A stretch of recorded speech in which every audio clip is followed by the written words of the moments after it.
You have made statements to your platoon after being briefed by a JAG officer. Well, by the way, would you explain what a JAG off is? I don't think I need to, sir. Why not? Because the men and women watching understand. Mr. Hegseth, are you attracted to obese Hawaiian women with a below normal IQ? No, Senator. Mr. Hegseth, are you saying under oath that you refuse to impregnate a portly Hawaiian retarded woman, even if she can use the potty all by herself? In this world, there's two kinds of people, my friend. Those with loaded guns and those who dig. Broadcasting from a Montana wilderness fortress at the headwaters of the Missouri, this is Matt Christiansen Live.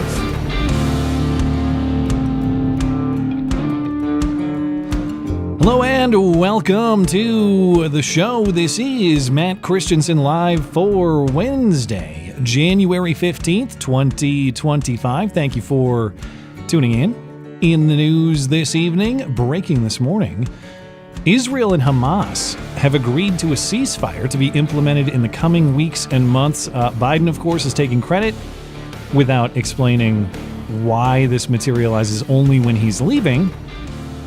Meanwhile, the Trump cabinet hearings are on. There were a half dozen today, including Pam Bondi for Attorney General. But the real show was all the shrillest harpies against Pete Hegseth yesterday. I will get to that. And the philosophy of women in combat roles, as was the substance of much of that hearing. Later in the show, now former special counsel Jack Smith, remember he's out because Trump's taking office next week. Former special counsel Jack Smith has released his final report on his Trump January 6th prosecution, the prosecution that would have been if we had President Kamala. And the big revelation in this 100-some page report is nothing. He didn't have much of a case. Now, he does say he's confident he could have convicted Trump on the case that he had, but he does outright say there was not sufficient evidence to charge Trump with incitement of insurrection, despite all the propaganda that we've heard for the four prior years. Then the second half of the show, our old call-in show friend Del the Redneck will join to take some calls with me. He will not be Santa Claus this time, as we did before Christmas. He'll just be the regular guy. So we'll take your calls in the second half of the show. If you'd like to call the show, there is a link to a Discord server in the description. There are instructions on the server and help for you if you need that. I expect to get to calls right about an hour from now, but there's a lot to get through, so I suppose I should get right to it. I will take your super chats, of course, halfway through and at the end as well. Thank you for supporting the show. And speaking of, hey, if you enjoy the show, please consider supporting the show. You can do that for as little as $1 a month over on my website, mattchristiansenmedia.com, or I almost said mattis.gay by default. It's so much easier, mattis.gay. Listener support is what keeps my operation running. It is, of course, hugely appreciated. There are perks available for your support as well. mattchristiansenmedia.com/support, linked in the description. And we got to say hi to our friendly listener-owned business for the evening as well. That's our friends at Western Razor Company. We know we're being lied to on a daily basis by our government, by corporate media, and by razor companies too. Think about it. Their ads used to appeal to your masculinity. Then they took advantage of your sensitivity with aloe strips. They kept adding blades, thinking you wouldn't notice how clogged they got, and the more they changed, the more plastic and disposable they became. The honest truth is those other razor brands are lying straight to your face, and our friends at Western Razor aren't going to take it anymore. That's why their safety razors are 100% metal construction, made in the USA, and made with integrity. The replacement blades are inexpensive too, so you get a great shave and you save money long term, because when you buy a Western Razor, it lasts forever.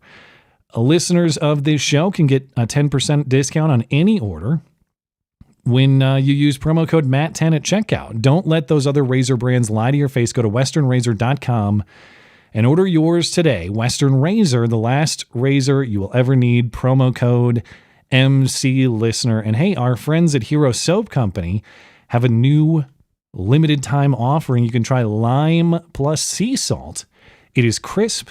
It is refreshing. It will bring the beach right to you in these cold winter months. Available while supplies last. As always, you get 10% off all Hero Soap products. That's bar soap, body wash, shampoo, conditioner, cologne, and more. Using promo code MCListener, 10% off at Hero Soap Company. Promo code MCListener. And don't forget, my signature soaps are always available as well, Timberline and Old West. But the big news of the day is that there is now a ceasefire agreement between Israel and Hamas. There will be a pause in the fighting in Gaza, which of course has continued mostly uninterrupted since the October 7th attack. That was 2023, so we're some 15 months removed from that now. The deal was mediated by Qatar and Egypt. Under the agreement, Hamas will release 33 hostages in exchange for 100 Palestinian prisoners who currently have life sentences. Israel will also release 1,000 Palestinian prisoners who were not involved in the attacks on October 7th. The ceasefire is set to take effect Sunday, possibly earlier, but there are some hoops that still have to be jumped through. According to the White House, the ceasefire will have 3 phases that will unfold here. So phase 1, again, set to start Sunday or possibly sooner. Phase 1 will be 6 weeks long. During this first phase, Israel will withdraw forces from the populated areas of Gaza, allowing all residents to return home. During this phase, Hamas will release many of those hostages, starting with women, the elderly, and wounded people. Israel will release hundreds of Palestinian prisoners and allow more humanitarian assistance into Gaza. If that first phase goes to plan, again, 6 weeks is the intent, they will move on to a second phase. During the second phase, the remaining hostages will be released by Hamas, and Israel will withdraw all remaining troops from Gaza. This will cause that temporary. So right now we're entering sort of a temporary ceasefire scenario. If phase 2 is successful, that would mean the ceasefire is permanent. And if those 2 phases go to plan, then sometime later this year, Hamas will release the remaining hostages who died in captivity, and there will be a reconstruction plan for Gaza that will begin. Now, of course, there are many ifs and qualifiers and moving pieces in this agreement, but it does sound like a pathway toward the end of the fighting. Israel is saying that there are several details that need to be finalized, but they hope to do that. This reporting from earlier today says by the end of day, so within the next 24, 48 hours or so. The deal has to be approved by Netanyahu's cabinet. Sounds like that's going to happen, but there's also a 24-hour period where the deal would be allowed to be challenged in Israeli Supreme Court. So I don't know what their legal system is and on what basis the Supreme Court would stop this sort of thing, but apparently that's part of the process. Hence the effective date as Sunday and not immediately. There are some legal maneuvers that need to happen. Now, Biden is crediting himself for his many, many months of intense diplomacy. But it is very hard to ignore the timing. Trump shows up in a week, of course. He will be president this time next week. And now this war at least appears to be winding down, or at least there's a plan for it to wind down. Trump had said last month that all hell will break out if Hamas doesn't release the hostages by his inauguration date of January 20th. On Truth Social, Trump put out a statement. He said the ceasefire would only have happened or could only have happened as a result of his victory. It signaled to the entire world that his administration will seek peace and negotiate deals to ensure the safety of all Americans and our allies. So many things are going to have to happen for this ceasefire to be realized, the war to be over, all of that. But how telling is it that Trump is right about to walk into office, both the Israel and Hamas war and maybe Russia-Ukraine start to wind down, if that goes that direction too.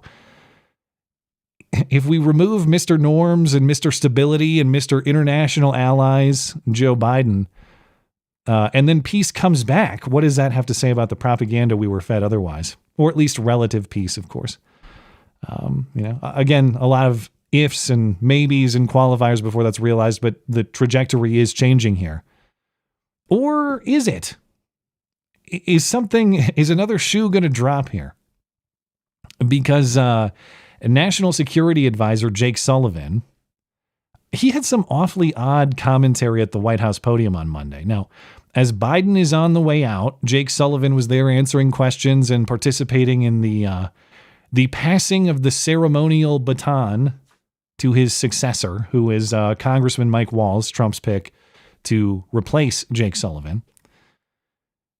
And Sullivan said, well, I expect this to be my last press conference, at least for now, here at the White House. But hey, who knows? Because something awful and terrible could happen very soon. I just will say one last word, which is, I hope this is my last time at this podium, at least for a little while. I don't mean that in a negative sense. I mean, the only thing that would bring me back is an unexpected event in the next few days, which, as you all know, is totally possible given everything you've seen over the course of the past years. But if it is, in fact, my last time before you, I just want to say thank you for what you guys do every day. Thank you for putting up with me. Okay, he had wood right there, and he didn't knock on it. So he knows something. What does he know? Maybe we're reading too much into it. Doesn't it seem like an odd thing to say, though? Hey, I sure hope something terrible doesn't happen within the next 120 hours or so, because that would be a real shame. I might have to hang on to some power if it were to happen. Stand by. We're under a week away. The Trump inauguration is on Monday. I remain unconvinced that these people are just going to let him walk into the White House unscathed. There's got to be something. They're up to something. It's too quiet out there. There's got to be something coming. Does Jake Sullivan know? I don't know. But Karine Jean-Pierre also had her last press conference today, actually. So we will properly memorialize Karine Jean-Pierre with an I Will Remember You montage on Sunday. But on Monday, Karine Jean-Pierre also had some strange commentary. Recall the Trump-Biden presidential debate in June, of course, that really ended Joe Biden's political career, except that he inexplicably stayed supposed president for the next 6 months. Other than that, his political career died that day. And perhaps the single quote that killed his political career, or the quote where everyone realized, okay, this guy is functionally dead. It was when Joe Biden, during the debate, got frustrated. He was stumbling. He was stammering.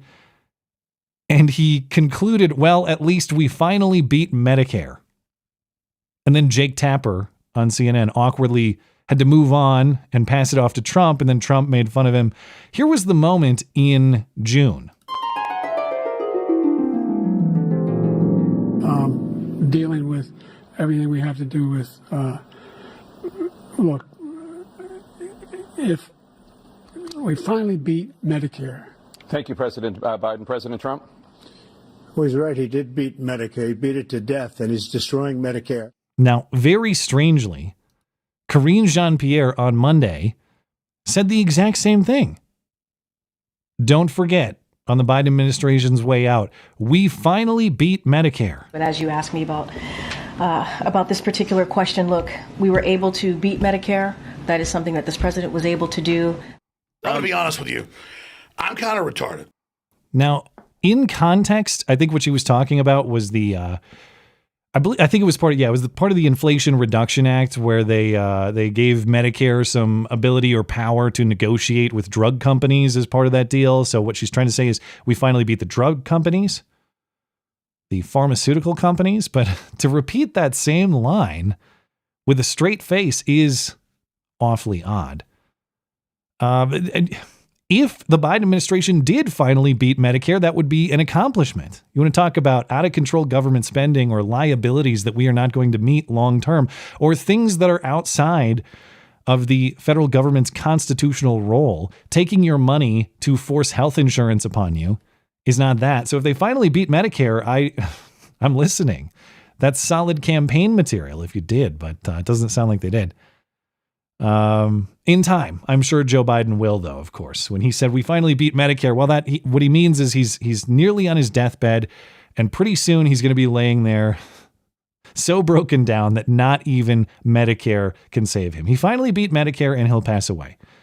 No, shouldn't joke about such things. The truth is he's been dead for many years, and he's been a puppet and a robot ever since. So there's no joke to be had there.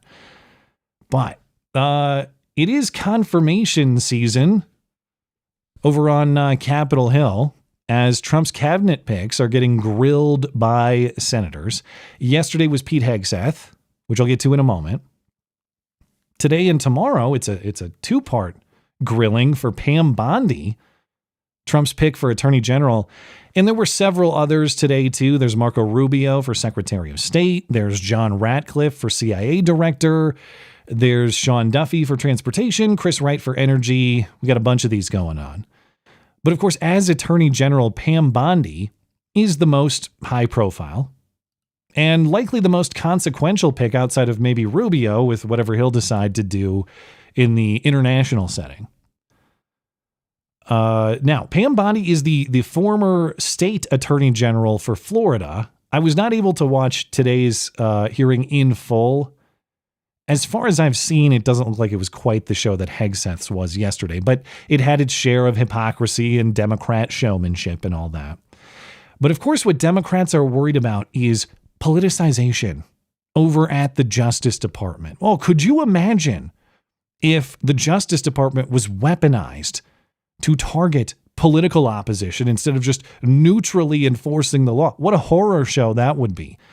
You know, you might have situations like a former president dragged through the legal mud on nonsense charges that lead nowhere, all for political purposes. Imagine such a thing. You might have nonviolent protesters rotting in prison for dressed up trespassing charges.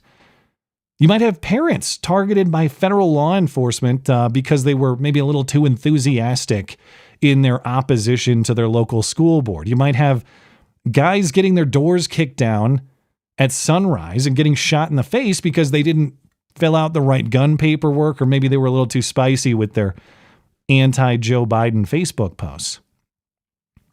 You might have federal law enforcement and the Justice Department totally redefining the law and making it whatever the ruling party wants it to be instead of what the law was intended to be at the time it was written, passed, signed. Just imagine all the dangers of a politicized DOJ. This is why, apparently, we have to watch out for Pam Bondi, as articulated by Rhode Island Senator Sheldon Whitehouse. It would not be appropriate for a prosecutor to start with a name and look for a crime.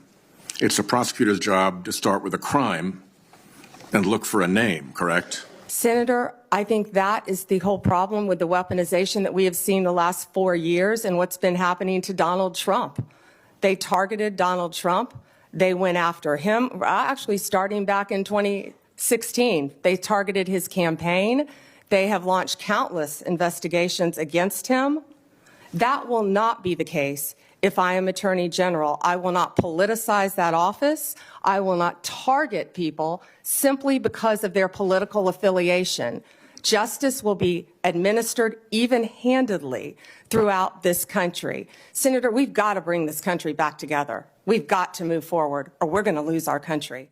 She should have said, once confirmed, I am personally putting you in prison, Senator. You wrote these rules, not me. You're the sacrificial lamb. You're going to prison. You wrote these rules. I didn't. I'm just playing by them. Maybe he can share a cell with Diddy. It's only fair. And she had a back and forth with Adam Schiff and Dick Durbin, tried some gotcha stuff on whether Trump won the last election or not. It doesn't really matter. That's all politics. None of that is the law. So I'm not going to go through that. But it's not as though Pam Bondi is some saint above questioning, of course. She is not.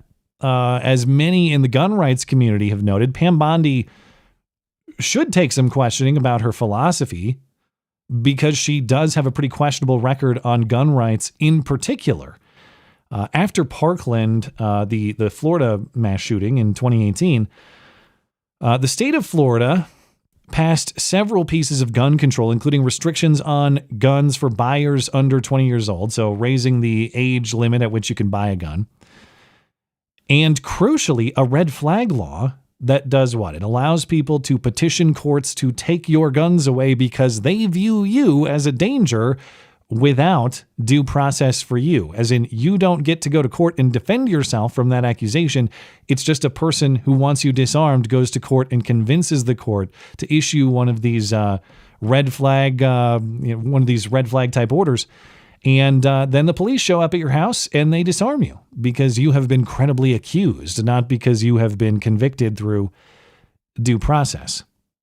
She also fought to uphold Florida's ban on open carry. And to that point, there actually was a Democrat senator, Alex Padilla of California, who asked her about, from his perspective, all of her awesome gun control. Hey, Pam, I noticed you did a lot of very cool gun control in Florida. Can we count on you doing that at the federal level? And Pam Bondi didn't want to get into specifics. She just insisted that she's pro-Second Amendment. In the wake of the Parkland shooting in 2018, you expressed support for certain gun control measures in Florida, including raising the minimum age for firearm purchases and implementing red flag laws, which I agree with, I support. How would you use the position of Attorney General to advance these common sense gun safety policies on a national level? First, Senator, let me say I am pro-Second Amendment. I have always been pro-Second Amendment. I will follow the laws of my state of Florida and our country, of course, regarding any gun laws. I would certainly hope so. But any specific ideas that you have on advancing the common sense gun safety proposals that you support as you were Attorney General? I would be glad to meet with you and review any legislation that you have, Senator. No, you should not be glad to meet with him and review his legislation because it's commie gun grabbing, constitutional turncoat nonsense from California. I get it, though. She's just being professional. She's being cordial. That's what you do to get the job. All right. Now, do I think that Pam Bondi is going to be overall as terrible or even as evil as Merrick Garland was? I doubt it. Do I think that Pam Bondi is going to be as bad on guns specifically as Merrick Garland was? I doubt it. No, Merrick Garland, okay, Merrick Garland took the bump stock ban to the Supreme Court. Now, in fairness, that started under Trump. So Trump has to be held accountable for that too. But Joe Biden and Merrick Garland continued to defend it. They took it all this way to the Supreme Court and it got shot down. Merrick Garland went after pistol braces. Merrick Garland went after 80% kits, so-called ghost guns. And when I say go after, I mean redefine them in a way that they have never been defined under existing federal law and put you, if you have these things, under threat of a decade's imprisonment or a $250,000 fine or both. And that's if you survive when they come kick down your door at sunrise and point guns at you. Now, hopefully the new DOJ will cut all of that nonsense out and we won't have this anymore. And maybe Pam Bondi will go that direction if someone gets in her ear and explains some of these things to her. But it still would be wise to ask Pam Bondi about her philosophy on the Second Amendment because she has not been shy about compromising on that in the past. So, and it looks like we're going to see how this plays out. Because Pam Bondi, so far there are no indications of any Republican opposition to her. Nobody's squishy. Nobody is waffling. This current Senate makeup is now 53 Republicans to 47 Democrats, or, whatever. Democrats plus the independents who caucus with them and all that. But it looks like Pam Bondi's going to have the votes because nobody's really voicing opposition to her. So unless we get, a Jake Sullivan surprise, Pam Bondi is going to be your next Attorney General, and we'll see how these Second Amendment philosophies play out very soon. But the real show was Pete Hegseth yesterday. Pete Hegseth, of course, Trump's nominee for Defense Secretary. Because this really had both the showmanship and the substance. Now, on the show, it was Democrats desperately trying to make him a villain personally. And on the substance, lots of discussion about the role of women in combat, which is actually quite important. We'll get to that in a moment. But if you missed the hearing, really here's the takeaway highlight, okay? Every Democrat woman on the Senate Armed Services Committee just shrieking at Pete Hegseth for a few hours' time. Yes, our veterans organizations that will help our veterans get every damn thing that they deserve because they signed on the dotted line to keep us safe. That edit was by the account David Santa Carla on X. And there's nothing really fancy about that. That's just all of them put together. So you get the effect condensed and you don't have to waste your time suffering through it. It was pretty much that for hours and hours and hours. It's just like if you tell your wife or your girlfriend to calm down, you'll hear the same sounds. It sounded like every woman on that committee had been told to calm down and was characteristically doing the opposite. And I actually like the the Dumb and Dumber version of this theme even better. Do not deny that you made those statements. You have. We take the responsibility of standards very seriously, and we will work with you. I'm equally distressed. You would not meet with me before this hearing. We could have covered. You want to hear the most annoying sound in the world? That edit is courtesy Not Poso memes on X.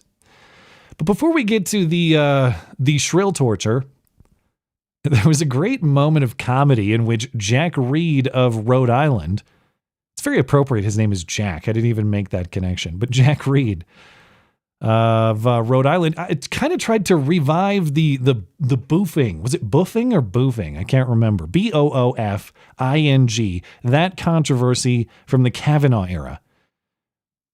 Now recall fellow Rhode Island Senator Sheldon Whitehouse during the Kavanaugh hearings, he pressed Kavanaugh on what he meant by boofing. In his high school yearbook, he wrote about boofing.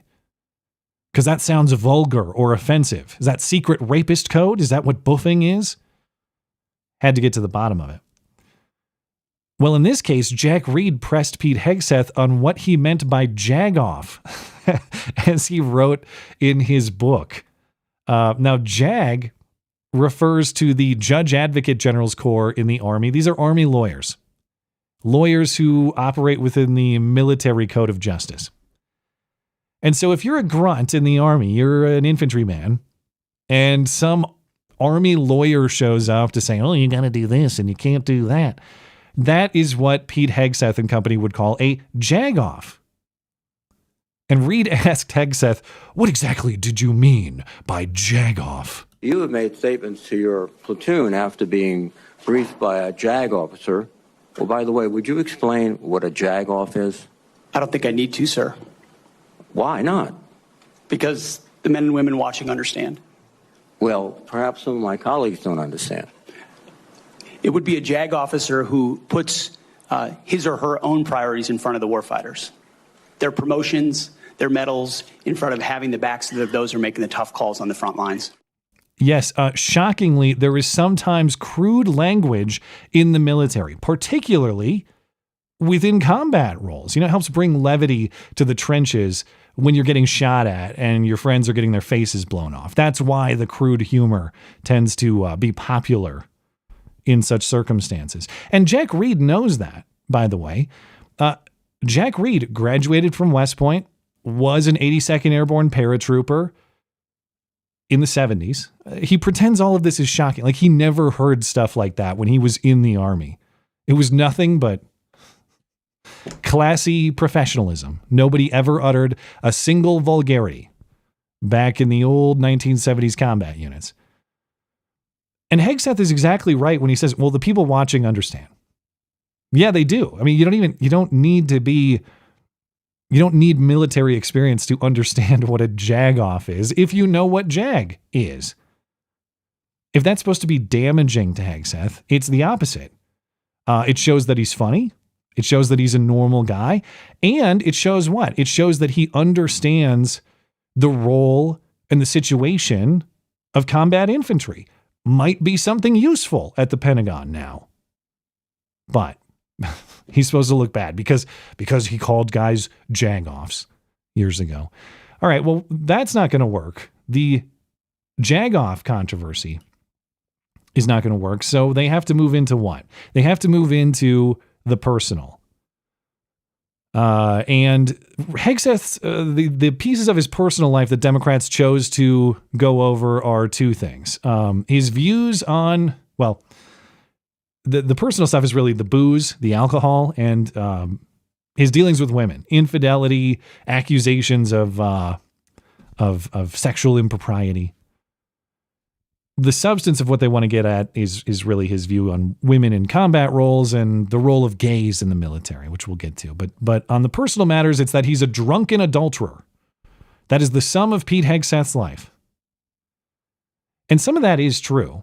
Hegseth has acknowledged his personal struggles with alcohol, with infidelity. He doesn't deny them. He says he's beyond them. But of course, those themes have to be dressed up with anonymous accusations laundered through the media. Anyway, listen to the level of presumption from Mace Hirono in her questioning. Mr. Hegseth, since you're a well-known drunk, are you going to resign when you inevitably drink on the job? Some of my Republican colleagues say you stopped drinking and won't drink if confirmed, correct? Absolutely.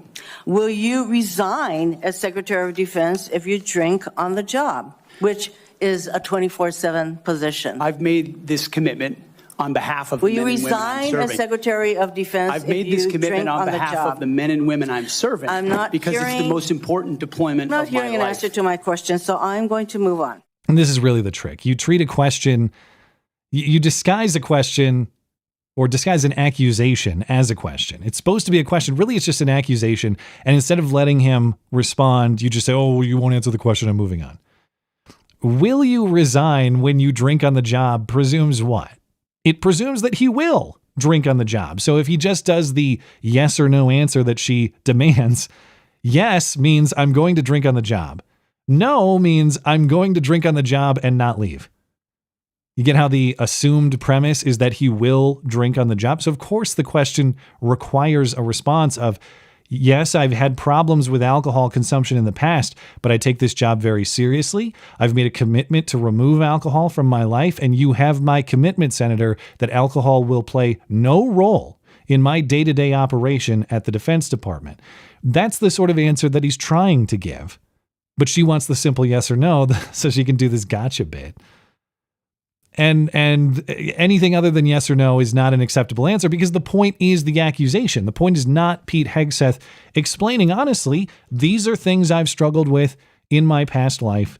I have moved beyond them and I pledge to be a better man. No, unacceptable. It's just the accusation. Now, on a related note, the AI, I marvel at this each and every week because the AI is just getting too good. And it's not just in the video production, like the Nancy Pelosi falling over with her walker the other week, but it's in voice reproduction. And this stuff is, even though it's funny, it's actually scary. I remember the case of the hoax hate last year where a disgruntled employee at a school district, was he a teacher? I can't remember. He faked a racist rant from the principal to try to get the principal fired. And the voice sounds pretty close. Now you can tell it's not perfectly natural in the same way you can tell a lot of AI video is not perfectly natural, but damn, this stuff is getting very believable. This is I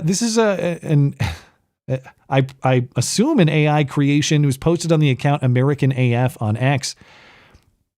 Mace Hirono is obese and retarded, but she still demands affection from Pete Hegseth on account of her potty training.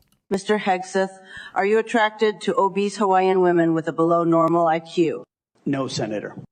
Mr. Hegseth, are you aware that I used the potty all by myself today? No, Senator. Mr. Hegseth, you seem to be pretty fertile. If confirmed, would you commit to putting a baby in me? No, Senator. Mr. Hegseth, are you saying under oath that you refuse to impregnate a portly Hawaiian retarded woman, even if she can use the potty all by herself? That's disgusting. It's everything. It's the voice, which sounds like hers, even if it's a little off cadence-wise. It appears to be synced. That's one of the most believable ones I've seen. And as hilarious as that is, this stuff is getting crazy. So you're really going to have to vet what's real and what's not very soon. But that brings us to Tim Kaine, who, yes, was Hillary's running mate in 2016, but you still don't remember him. If I didn't say his name, you wouldn't know that guy's Tim Kaine. But Tim Kaine just went straight for the personal jugular. He said, hey, Pete, since you cheated on your wife and betrayed your daughter, well, how can we trust you to serve in this office faithfully? Can you so casually cheat on a second wife and cheat on the mother of a child that had been born 2 months before, and you tell us you are completely cleared? How is that a complete clear?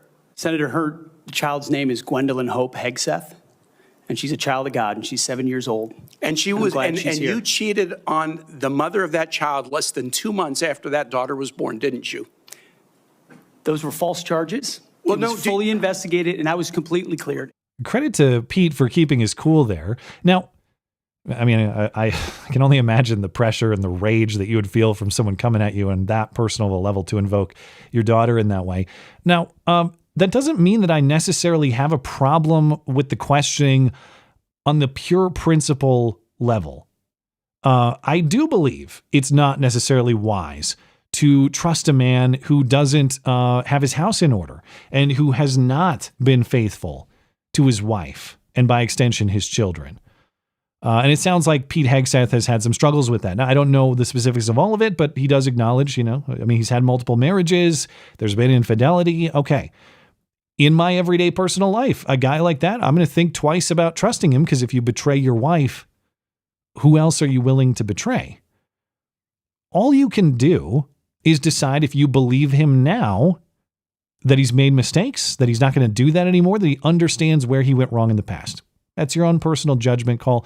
Maybe you believe him, maybe you don't. So it's not that general premise that bothers me. It's just who it's coming from and for what reason. Because if Tim Kaine is so perfectly and strictly principled on matters of marital infidelity or fidelity, why is he an ally of the Clintons? Why is he an ally of Doug Emhoff, Kamala's husband, who has been credibly accused of smacking around his women in the past? Does Tim Kaine actually care about the woman and the child that he's referencing there and invoking, or is he just using them as a political tool for his ends? And if it is the latter, and it is the latter, he is a scumbag who is throwing a wife and child under the bus for his own purposes. That's what we just watched right there. And Republican Senator Mark Wayne Mullen from Oklahoma, he called that out, as well as the fake concern for the booze too. He said, come on, you people know that that we come and do official Senate business after hours sometimes and after some drinks sometimes. We've all seen each other do it. And how many of you yourselves have had marital problems or are buddy-buddy with people in this chamber who have had marital problems? You consider yourselves qualified for this high-level, dignified DC business, but not this guy.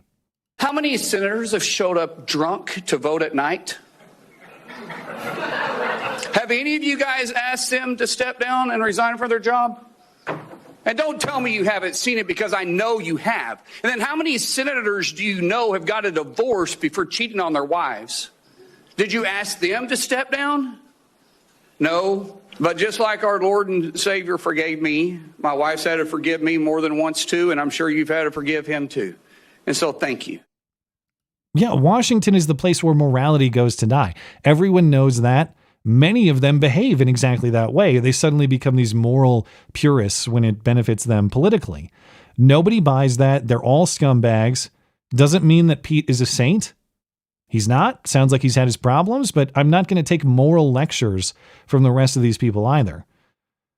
But beyond the personal issues for Pete, the primary issue of substance was his stance on women in combat, or his prior stance, and some of the things he said about gays in the military. Now, up until very recently, Pete Hegseth, his stance on women in combat roles was no, we shouldn't do that at all, for reasons we'll discuss in a minute. Now he's changed to say performance standards should not be lowered to accommodate women, But if a woman can meet that performance standard or those performance standards, she should be allowed. Now, on gays, apparently in his book, and I haven't read it, but this is according to the CNN coverage, Hegseth said something to the effect of the repeal of the former don't ask, don't tell policy. So if you're gay, keep it a secret. That was all the start of a Marxist agenda in the military, he said. Although, if I understand correctly, he's not saying he opposes the repeal of don't ask, don't tell. His stance is gay people should be able to serve openly in the military, but it is on these topics that things just went full chick hysteria. New York Senator Kirsten Gillibrand being the worst offender. Because after all, what is America if not gays and women getting shot in the face by enemy machine gun fire? Everything you've said in these public statements is politics. I don't want women. I don't want moms. What's wrong with a mom, by the way? Once you have babies, you therefore are no longer able to be lethal. I mean, you're basically saying women, after they have children, can't ever serve in the military in a combat role. It's a silly thing to say. It's a silly thing to say, beneath the position that you are aspiring to. To denigrate LGBTQ service members is a mistake. If you are a sharpshooter, you're as lethal regardless of what your gender identity is, regardless of who you love. So please know this to be a true statement. So you say it was a political thing. You say it undermined us, social engineering. I don't know why someone having to publicly say or not publicly say who they love is social engineering. Is there a question there, or are we just ranting? Now, at first I thought, man, that lady is really proving his point. Women have no role in combat. She is hysterical. She is emotional. She is insane. That is exactly the sort of person who will get everyone in the unit killed when the situation gets serious. And then I thought, well, maybe she's actually onto something, because if we deployed that weapons-grade shrillness to the front lines, we gave it a megaphone, I think our enemies would surrender immediately. No enemy could possibly withstand that level of torture. They will be begging for the waterboarding. Please, please, waterboard us. I can't. Tear out my fingernails. I can't listen to this lady anymore. So yeah, Kirsten Gillibrand to the front lines immediately, in her own unit, of course. So nobody depends on her. She's just a one-woman feminist Rambo saving the day. Send her to Moscow, send her to Kyiv, have her nag everybody involved. That war will be resolved in 5 minutes as well. We can really harness the power of this nuisance. But to her points, what's wrong with moms? What don't you like about moms? Why do you hate moms? Nothing's wrong with moms. Moms are great. I love my mom. I love my wife because she's the mother of my children. Women are awesome moms, it turns out. That's why we want them to be moms. That's why we want to protect them as moms. That's why we don't want them in lethal danger in combat roles, actually, is because of their role as moms. The appropriate counter question for the senator, why do you want moms killed in combat? Why do you want moms killed by enemy fire? How is that the pro-mom stance? And up until 5 seconds ago, everybody in all of history understood that men protect women as mothers. They don't throw them into the meat grinder because the role of mother is important.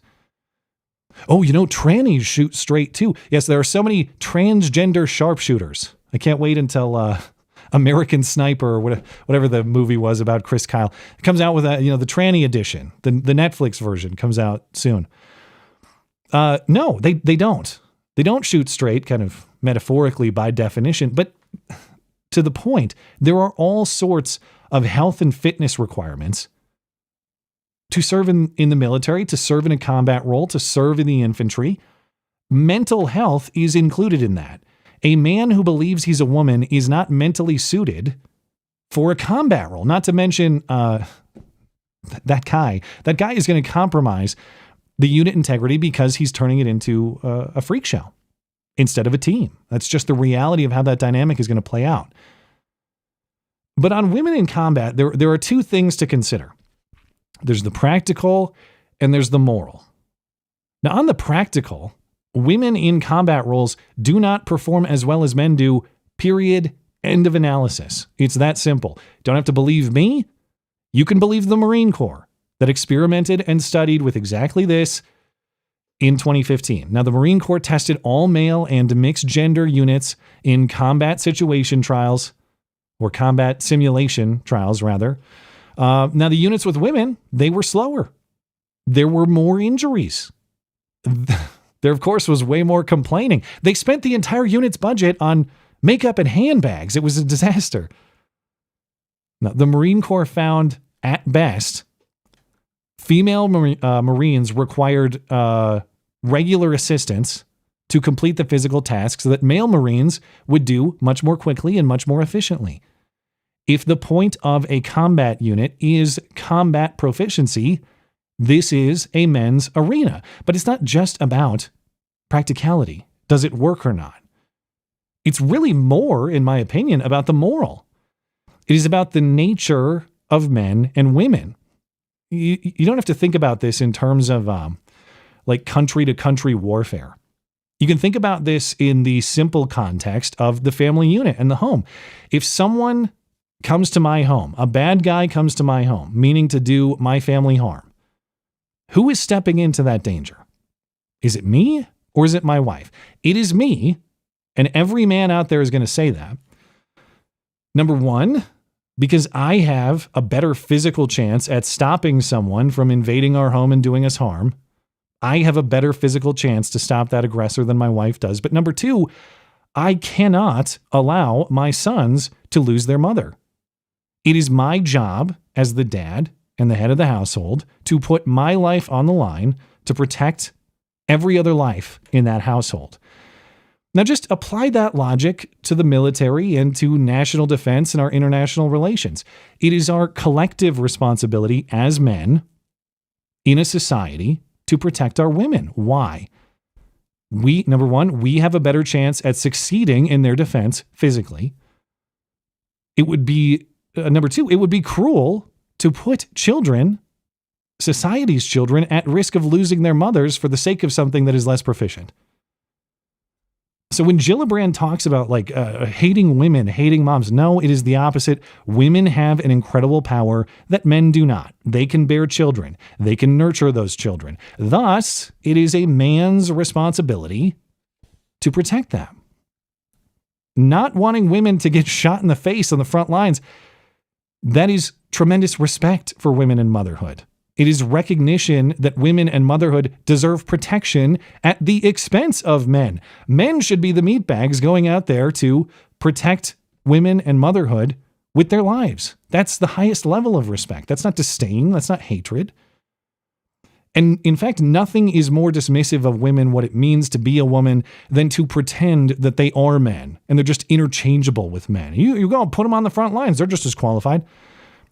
Women have their place, and I don't say that from some hateful misogynist perspective. I say that with full respect for that place that's incredible. I've seen that place firsthand. I've seen the birth of my sons. I've seen the incredible ability that women have to bring new life into this world. We as men don't have that, but what we can do is protect it, and we have a moral obligation, a moral responsibility to do it. And we have understood this concept throughout all of history. Every society before us understood this until now. But yes, we are so enlightened. We're such philosopher kings and queens. We're so much smarter than our ancestors. That's what we're supposed to believe. That like everybody before us was backward. No, we are so stupid. Our lives are so cushy and easy that we've become disconnected from basic level truths like men are men and women are women. And there are corresponding roles that go along with that. But Elizabeth Warren had to get in on the action too. And she had to take on Pete Hegseth and challenge him on his stance on women in combat. And while I hate the way that she handled this, I actually do think it's a perfectly valid question to ask. Hey, Pete, you used to say no women in combat, and then you changed to the opposite. Why? They don't belong in combat, period, or your words straight up. And then on November 9th, 2024, just 32 days after your last public comment saying that women absolutely should not be in combat, you declared that, quote, some of our greatest warriors are women. And you support having them serve in combat. What extraordinary event happened in that 32-day period that made you change the core values you had expressed for the preceding 12 years? For me, this issue has always been about standards. And unfortunately, because of some of the people that have been in political power for the last 4 years, priorities other than standards right there. Women shouldn't be in combat at all. Where is the reference to standards? Now, Elizabeth Warren, in fairness, uniquely qualified to discuss women in combat because she fought with Crazy Horse at the Battle of the Little Bighorn. She even helped him scalp Custer at the end. I stole that joke from somewhere on X. It should be properly credited, but I forgot where I saw it. Some reply to one of these clips. Anyway, when I say I hate how she's handling this, not necessarily the substance of the question, it's because she's not allowing him to answer. She's doing the Mazie Hirono bit. It's very clear that she's kind of making an accusation and not allowing him to respond to that accusation. But it's also very clear from Pete Hegseth's perspective that it's not about performance standards. That's the politically correct answer that he's now going with. But the issue is what I was just talking about. It's about the nature of men and women.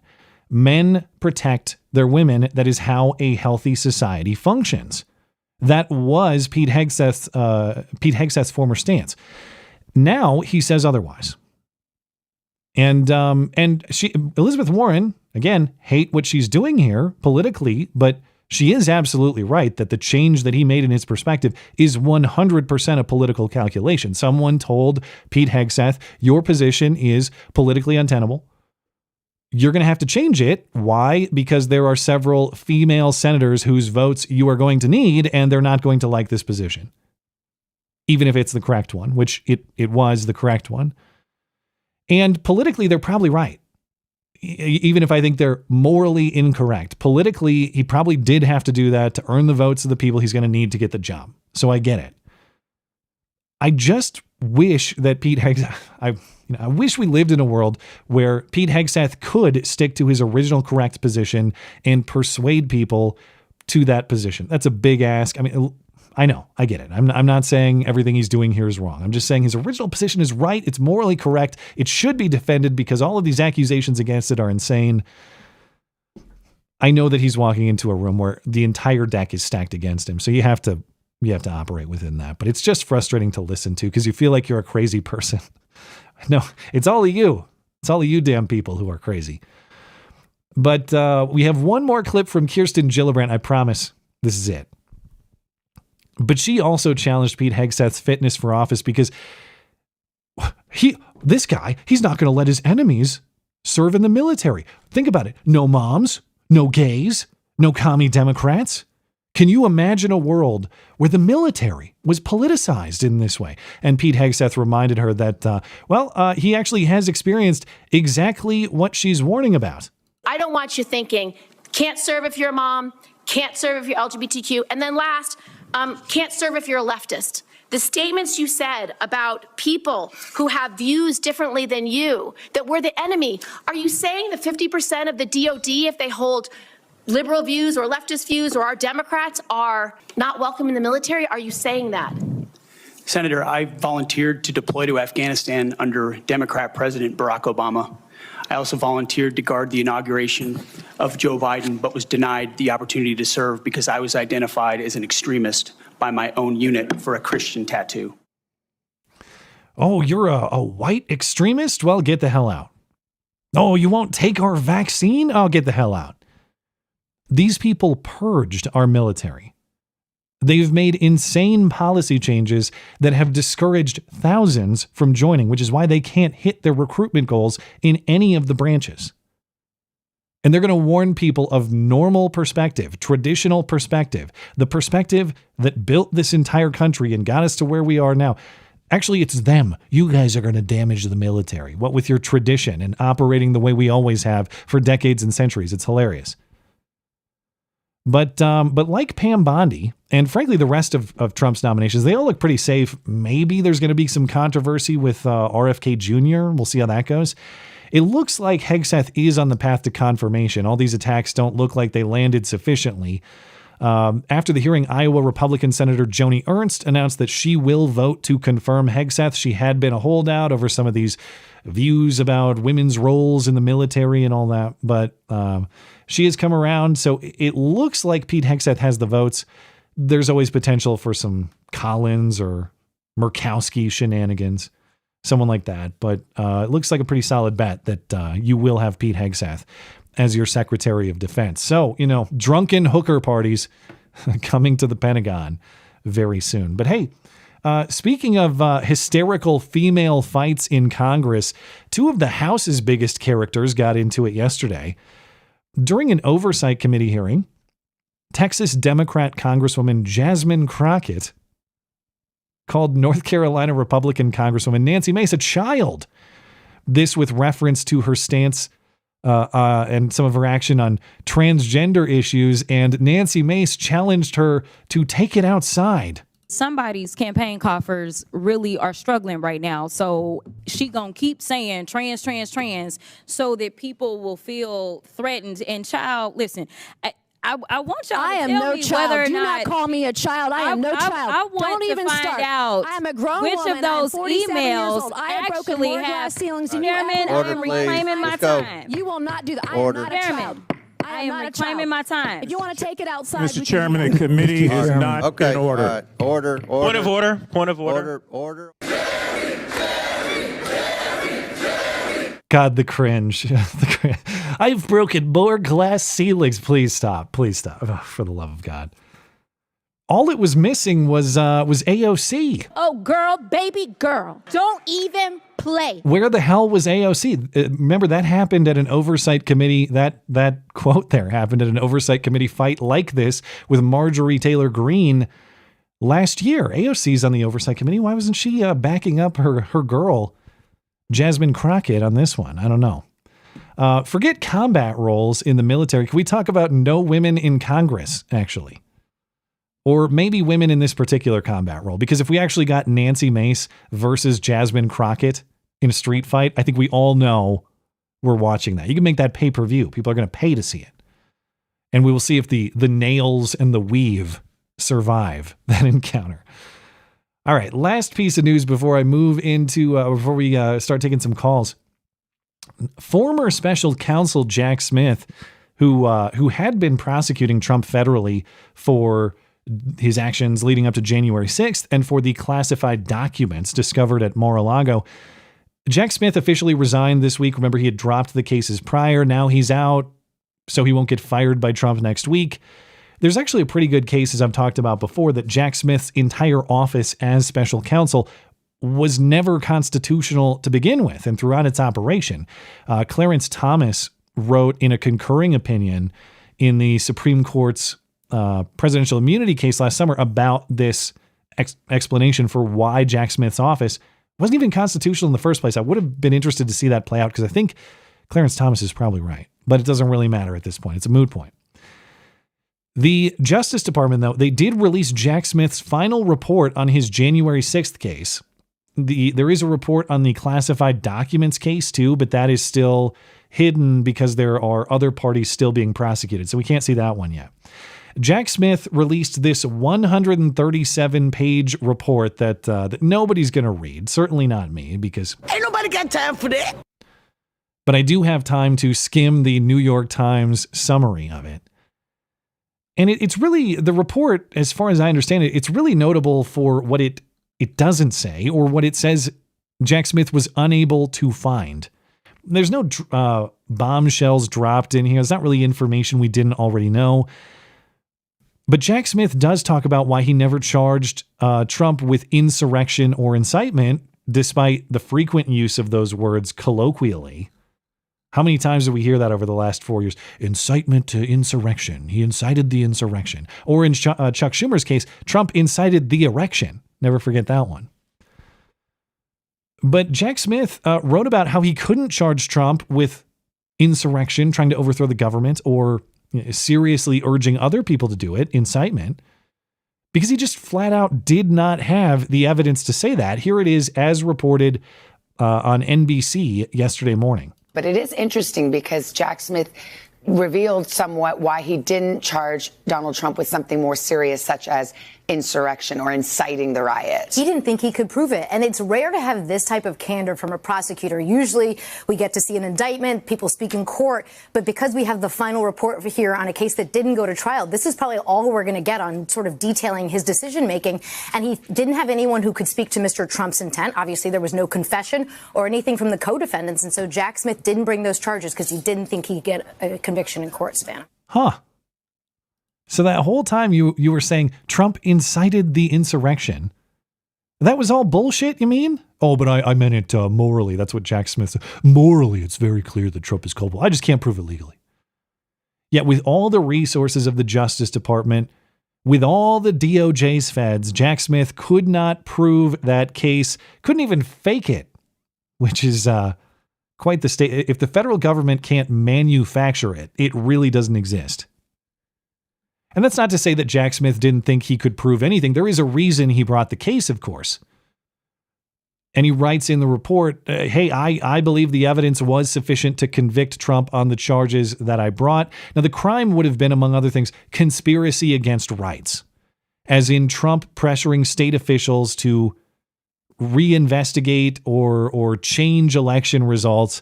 That was a conspiracy to deny the constitutional right to vote, or the constitutional right to have your vote counted, would be the theory.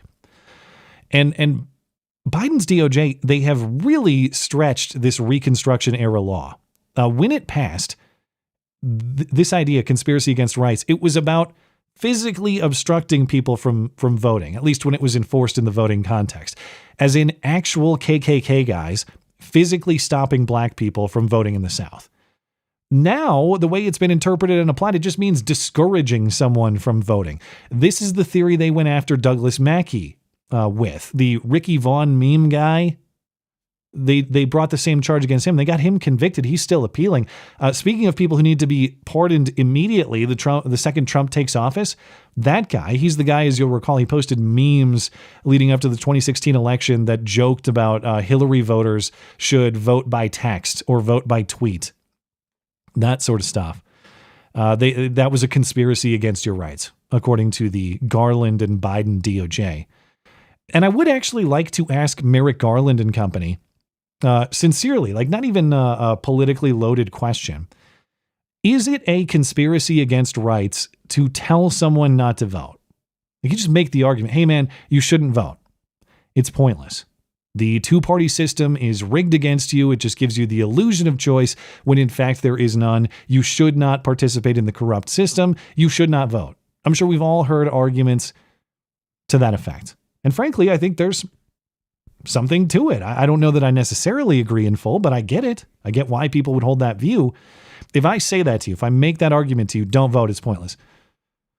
Have I committed a crime? Have I enacted a conspiracy against your rights?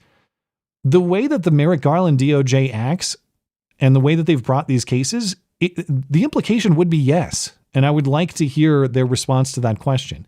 Is just telling someone not to vote a conspiracy against rights? Or does there have to be an element of trickery or deception or something like that? Be interested to hear what they say. But before we get to some calls, and I appreciate the patience of the callers, and I appreciate Dell who's standing by. We'll get to him momentarily. I want to make sure we don't leave our super chatters hanging either, though. So let me catch a few super chats before we move into calls and see what super chats have to say. Over on, let's see, on YouTube, One Man Band. Most of our enemies will kidnap and abuse women. Yeah, fair point. They do not have our moral or culture. Putting women in combat roles only serves to put them in danger, and we will take unnecessary risks to protect them. There's that too. I mean, I don't even think about what happens to women when they're in the possession of the enemy, and then what are men going to do and have to take on to rescue them in those situations too. Also, an important consideration. Thank you for that, One Man Band. Appreciate it. Over on Rumble, Mr. GR said, always trying to get me to say a slur. Hey, you dirty ass R word that rhymes with the N word. I'm not even going to do it. Pete should have just nodded his head and answered, yes, dear, to all of the questions. I would beat somebody's ass for bringing my child into it. Yeah, and you can tell. It's again, like, is it insane to question the integrity of someone who has problems with marital fidelity? No, but why is Tim Kaine doing that? Is it about principles of family values, or is it just about like trying to rile him up, trying to piss him off, trying to be a scumbag? I have my interpretation. I think it's pretty clear. GR also says, you have no brains, no class, no common sense, no vocabulary, and no T's. You're truly, wait. You've truly come unarmed to a fight with Representative Mace. I come for her with a 7-inch stick, by the way. That's disgusting. You're allowed to like what you like. I find Nancy Mace to be incredible cringe, personally. Now, do I agree with a lot of her political stances? Sure. I find her to be a cringe factory, though. Like, for example, you have no idea how many glass ceilings I've broken. Blah, blah, blah, blah. Oh, jeez, just please. But hey, if you're into that, good for you. GR also says, can I give those video links to Tim, or do you want me to email to you? Yeah, you can send me the video you want me to watch. Send me an email. I will check it out. You have my word. Speaking of Tim, our friendly call screener says, I can't believe Pete Hegseth said that women are unsuitable for war zones. Let's go hysterically scream at him and show we totally have the temperament to be shot at, despite being triggered by words. Exactly. I mean, they made the case for him there. Blankets sending me hilarious memes over on Odyssey, as always. These are text heavy, though. These are like lefty memes. I'll come back to this one, Blankets, because there's too much text. But, it's about Elon Musk and some of the back and forth that he had about Israel. Thank you for that. Appreciate it, Blankets. Let's see. I think, one-man band, screw YouTube, I'm over here now. Well, I appreciate that very much. We love you. You're very special. As a reminder, Rumble doesn't take the 30% Raju Mohan fee, so Rumble is always appreciated. All right, I think we're all set to get into some calls here. Yeah, it looks good. So I will be right back. Stand back and stand by.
What are you talking? You got to shut up, dude. No, I'm just kidding. You never know what you're going to say, though. Anyway, how was your Christmas? Can you hear me all right? What's going on? No audio? Tech problems? Sorry, I got to hold on 1 second. My for something. Wait, 1 second.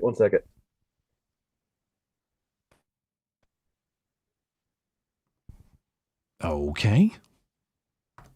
All right. Can you hear me all right? Now I hear you.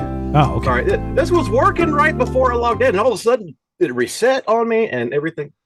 Did you you got to hop into the Discord too? Don't forget. How was your Christmas? I did, okay. It was good. It was good. We had a great Christmas at the Double Wide. Got a brand new TV. Oh, it really is amazing how far TV prices have dropped. That is the one thing that is not only inflation proof, it's like inflation inverse. You go to Walmart or you go to Target or you go to whatever. They're like, please buy this 80-inch TV for $300 or something like that.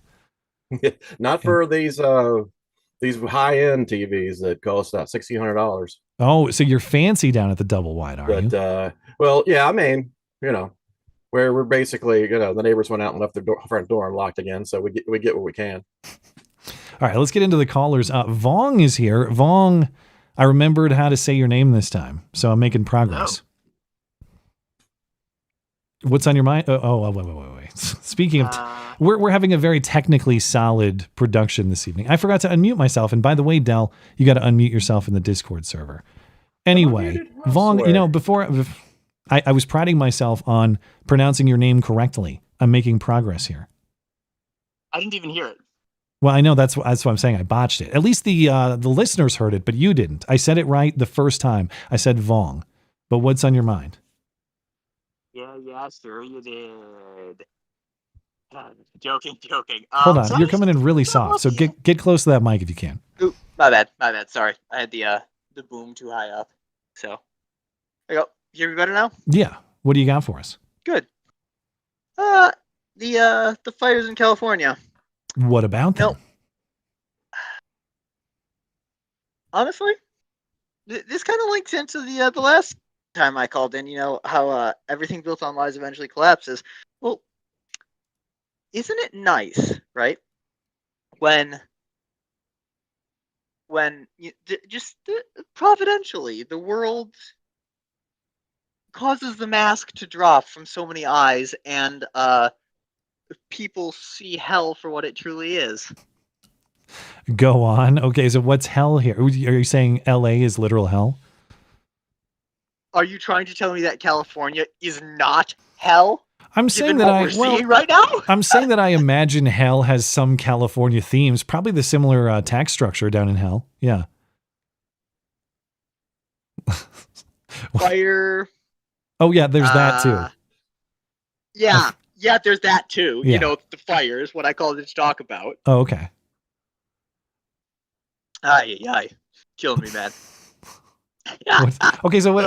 No, but it's just fascinating to me how, there are some people, right, who are suddenly seeing, wait a minute, this is horrible. So many people are losing so much, and nothing is being, almost nothing can be done to stop these fires because of the actions of the governor and the California state government. When you say something, you mean like mitigation, preventative, or preventive, or whatever pronunciation you prefer? You mean ahead of time, or do you mean like currently now to stop it? Currently, like that, they can't get these things under control. They can't stop them. So it's not just the weather. It's like it's I know they said they didn't have enough manpower, enough firefighters. But is it more than that? I know that it's gotten windy again, so I'm sure that has some impact on the aerial firefighting. But what are the obstacles currently? I mean, the fire hydrants don't have water. There's that. I thought that was the goal, was not to have manpower anymore. Right. Poor Kirsten Gillibrand. We need lots of woman power. Like I said, I think Kirsten Gillibrand could credibly fight our enemies in a war setting with her shrillness. I don't know how that fights fires though. Can you yell at a fire until it goes out? No, I do not believe fires respond to Karening the same way grocery store managers do. Oh, dang it. Okay. But is it as simple as that the water is the water still messed up in California? I don't know. I know it was in that initial response to the fires, but have they fixed any of that? Have they brought in additional water resources? What's going on? As far as I know, they haven't. I haven't heard anything saying they have, but also I imagine it would be somewhat difficult to do so, given that moving that much water over this short a period of time would likely cause some things that might be called natural disasters, flooding, collapse of and then the locusts are going to come, and all the rest of it. Yeah, it is getting pretty. I think the plague of frogs comes first. Oh, right. Release the amphibians. Yes, Dogs from the and water. cats living together. Yeah. Mass hysteria. Yes, I see you are a man of culture too. All right, man. Did you have any closing thoughts on the California situation? I think it's fascinating how there are some people who are seeing what's going on, but there are just so many people who, despite the mask dropping, I won't get into it, but the etymology of that word, apocalypse, right? The dropping of the mask. This is why the last book of the Bible was originally called the Book of Apocalypse, not the Book of Revelation. Yeah, it's a fascinating thing. But anywho, there's so many people for whom the mask or perhaps the scales are not falling from their eyes. They are so deep down the rabbit hole that they simply cannot come back out. They have no ability to. I do wonder how terrible it's going to have to get in California before people start to change their mind or consider the possibility that those with whom they disagree in the heartland of the country maybe are not all a bunch of, a bunch of backward double wide dwellers, Yeah, I mean, Yuri Bezmenov was right. Not until the military jackboot crushes their dangly bits, shall we say, will they even be capable of considering the possibility that communism is wrong and evil. Well, here's hoping for their own sake, but they're going to have to come to that realization themselves. But I appreciate the call, man. Thank you for calling in. Yeah. Thank you. Take care. All right. Hey, Della, can you give me a tap on your mic? I want to make sure it's the right one. I think it's picking up something else. You might want to double check that. It said it. Okay, let me double. It sounds all right, but I don't think it was picking that up. All right. Let's get Joshy Boy in here while we see if we can figure that out. Joshy Boy, what's on your mind? Good evening. How are you guys doing tonight? We are well. How are you? I'm doing okay. Nice to meet you, Dale. Nice to see you as well. Hey. All right. I forget that a lot of you call-in show personalities have maybe not interacted. Like you hang out in the server, but or do you guys know each other decently, or is this a first time interaction? This is a first time interaction. Very cool. Well, I'm glad to be a part of it. But what's on your mind, man? Well, I'm not gonna bitch and moan about the screeching harpies and their hypocrisy and all. Why that, not? you It's kinda already fun. Did that for me. Oh, it is fun, but it also gets really tiring. And when you listen to them, says, "Oh, you did this and you did that, and you cheated on your wife," and it's like, "Well, yeah, you sucked 1,000 dicks." So nobody's calling for your. only 1,000. That's a low bar in DC. Let me tell you. Oh, it is a low bar in DC. Anyway. Yeah, but seriously, well, I'm not gonna even remind you of that. But they throw all these accusations and they throw all these things. Look what you did. You did this and you did that, and they never ever look at themselves in the mirror. And they never call for any of their own colleagues to step down, because of course it's about them maintaining power and control. Yeah, that's all they care about is power and control. And they don't care who they use. They don't care what they use, as long as they move, get away, move. Sorry. They don't care what they use or who they use. They want to. That's just what they want. Yeah, I've always appreciated the entertainment of politics because I like the show. I like the soap opera. I find it entertaining. But especially within the last 4 years, where things have become a lot more consequential in terms of how it impacts your day-to-day life, whether you can afford things like food, for example, the appreciation of the entertainment value. I don't blame anybody who's jaded on that. And I'd be lying if I said that I'm not a little bit jaded on that. It is fun though. Yeah, I don't know. I don't know what it is about these screaming women, because it's simultaneously like nails on the chalkboard annoying, but it's kind of got that car crash thing where I can't look away either.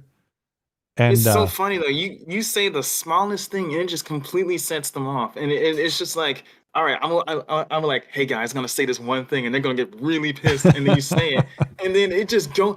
It doesn't even say, like, not even for a few seconds. It goes on for like 10 minutes. Dude was just sitting there. Yeah.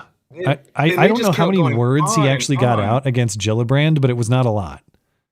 Yeah. It was just insane. sitting there and taking the lecture. Like it was detention or something. Someone who hadn't even been in combat or even in the military, telling someone in the military, how to do it. Yeah, that's the that's the thing, because there was Tammy Duckworth too participated in the lecture. I didn't play any clips of her because I went through so many. But she brought up the Soldier's Creed, and she made a big show about what being, because I think she was in the Army, but she was a helicopter pilot and she got shot down, and that's how she lost her leg or legs. I can't remember. So she's all offended by his stance. But the way she's talking to him, the Soldier's Creed and all this, she didn't obviously say that he wasn't a soldier in the Army himself. But the way she was lecturing him kind of implied that he had no knowledge of these things. It's like, lady, he was there too, he has the same experience. Well, not exactly the same, but relatively the same. And you're going to lecture. He would be just as credible, if not more credible, lecturing you. But you as friend of the show, Jay Fry tweeted in response to me, she has no leg to stand on. It was oh my god. Wait, you said Jay Fry sent you that? Yeah, I retweeted that clip of all of them yelling over each other, and he said, Tammy, she really has no leg to stand on this. That is great. Yeah, but there is one, you guys kind of touched on this just a little bit. It's not just that if we send women to the front line, they'll be putting themselves in danger. I'm not going to be too graphic with it, but you can kind of picture it. What do you think will happen to those women who get captured by the male enemy combatants? Yeah, this was what the super chatter was talking about. And I mean, I in my own thinking about this, it's not a point that I had even considered as point A, B, or C, but it's very, very important, obviously. Women are going to be treated in captivity different. Maybe if you have very humane captors, they might be treated better, but more likely than not, they're going to be treated much, much worse because they have particular assets, no pun intended, that men do, or that men do not, rather. And that is, on top of that, that's a currency and it's something to take advantage of. Yeah, and on top of that, I've listened to another guy who made this exact point. The Japanese did that to the Korean women. The whole point is to demoralize your enemy nation, right? Yeah. We're going to do this to your women, and they'll be carrying our babies, right? So how does that make you feel? It's to demoralize the enemy. And that's exactly why you shouldn't send women into combat roles at all. Yeah, I really, there are so many moral components about this. And I think they want to break it down to like, oh, you hate women. You think women can't do it. It's like, well, first of all, generally speaking, they can't. It's not a hate thing. It's just a recognition that men are physically more capable than women, which we've known forever until now.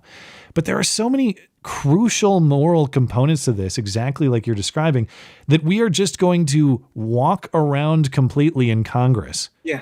We're not going to address that at all. And it's like, this is the themes that you're talking about. This is foundation of society type stuff.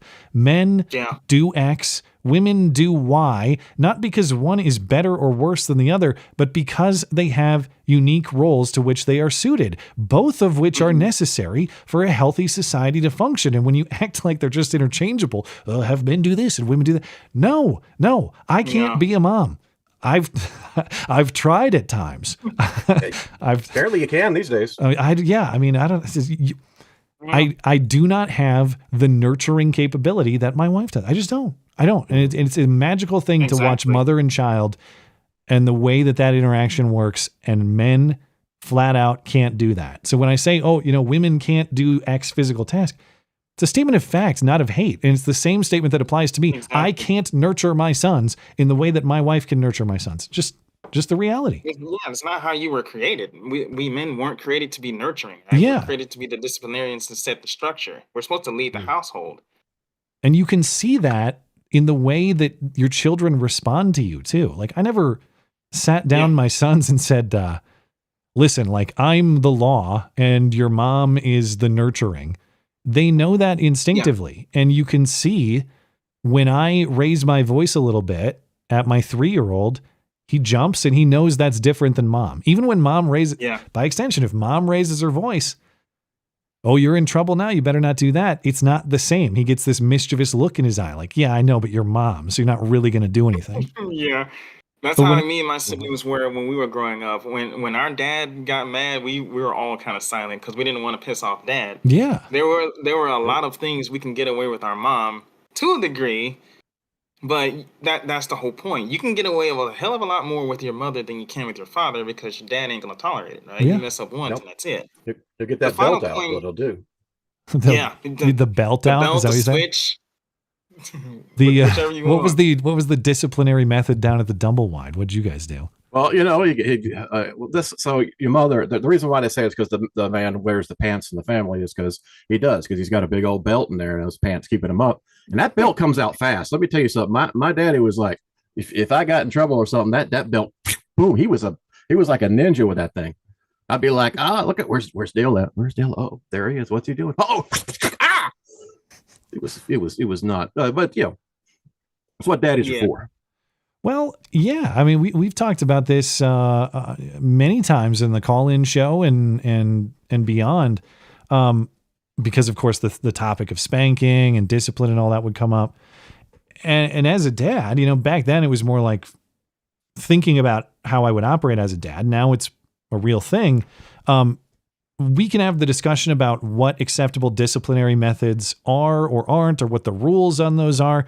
But fundamentally, as a father, there is no failure greater, other than, I suppose, the death of my children, than having my sons go out into the world without an understanding of the rules, thinking they can act like jackasses and not have the world punish them for that.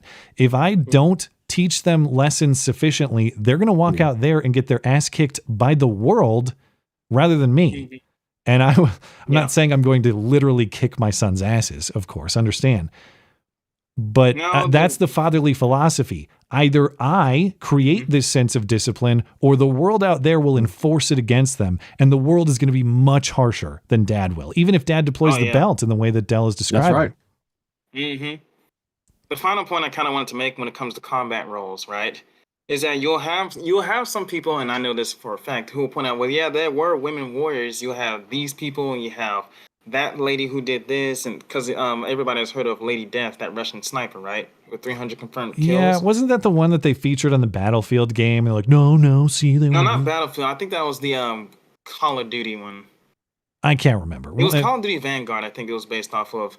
But the point that I kind of wanted to make is this: yes, women like that were around, but they were usually they usually fought out of desperation or as a last resort, right? Yeah. Take the Russian female conscripts. That's because that most of their men were dead. The enemy was right in their city, and they had no choice but to fight. It's not the fact that they weren't there in the front lines, right? You didn't see you didn't see any of them going out in the front lines charging, and if they retreated, because let's be real here, if a whole bunch of women joined the Russian in the front lines, right, they had this thing that if you retreated, you would get mowed down by your own people. There'll be a lot of dead women on that battlefield. Yeah, and as always, the exception does not disprove the rule. Oh, here's even if she's like the most amazing soldier, the most amazing sniper, whatever she was. Okay. Because you found one does not disprove the overwhelming rule that applies to 99% of the rest. And that's the case in anything. Notice how they haven't found a woman like that since. Yeah. It's not common to the extent such a thing exists. Very not common. And what era was she? Like World War II or what? Yeah, she was World War II, I believe. And the thing is, like, obviously there's good record keeping with World War II. I'm not saying it's all fake or anything like that. It's just the older things are, the more mythical they can become. You know what I'm saying? Like, the more legendary something can become without actual vetting or verification. It's not to say I know it's for sure fake. It's all a hoax. I'm not saying that. I'm just saying, like, think of like, for example, even in the modern context, remember the ghost of Kyiv or whatever the hell that was in the Ukraine context that wasn't real. Okay. Think about something like that happens 80 years ago, 100 years ago. Sometimes urban legend gets conflated with history, and I wonder if there's not some of that going on. I think you're referring to Uncle Stopa. What the hell's that? One. Uncle Stopa is kind of also, I think it's kind of like a Russian folktale. I don't know that but one. It's also centered around Ukraine. Sounds like Rumpelstiltskin. Probably, but this one is particularly Russian. But kind of a loose topic for me tonight. And I mean, but still, the fact that they just hate the opposition and everything. The fact that says, well, you did this and you did that, and women are strong. Yeah, apparently women are so strong. Your bitches are so courageous and talented and whatnot that I can just say the slightest thing to you that rubbed you the wrong way that you just fall to pieces. Yeah. All right? Yeah. Maybe I should just resort to just kicking your ass. Jeez. All right. But that's seriously what it equates to. It's like, you can't say that about women. You're an abuser. You physically assaulted me. And I was like, I just called you a bitch, a stupid bitch, and that's it. Because it's true. Yeah. Be a man. Take it. You know, if you're strong as a man, you should be able to withstand being called a stupid bitch. I think it's a fair point. Yeah, you wanna be equal to us, and you gotta take your licks too. All right, thank you, man. Appreciate your call. All right, y'all have a good night. You as well. All right, keep on holler. Okay, next up we got Golden Leaf. Golden Leaf, are you there? Yes, I am. How you guys doing? Golden Leaf. We are well. What's on your mind? You guys? Well, I want to talk about the upcoming inauguration of Donald J. Trump. Yeah? You think it's going to happen on Monday without a hitch? Oh, there's definitely going to be some problems. I wouldn't...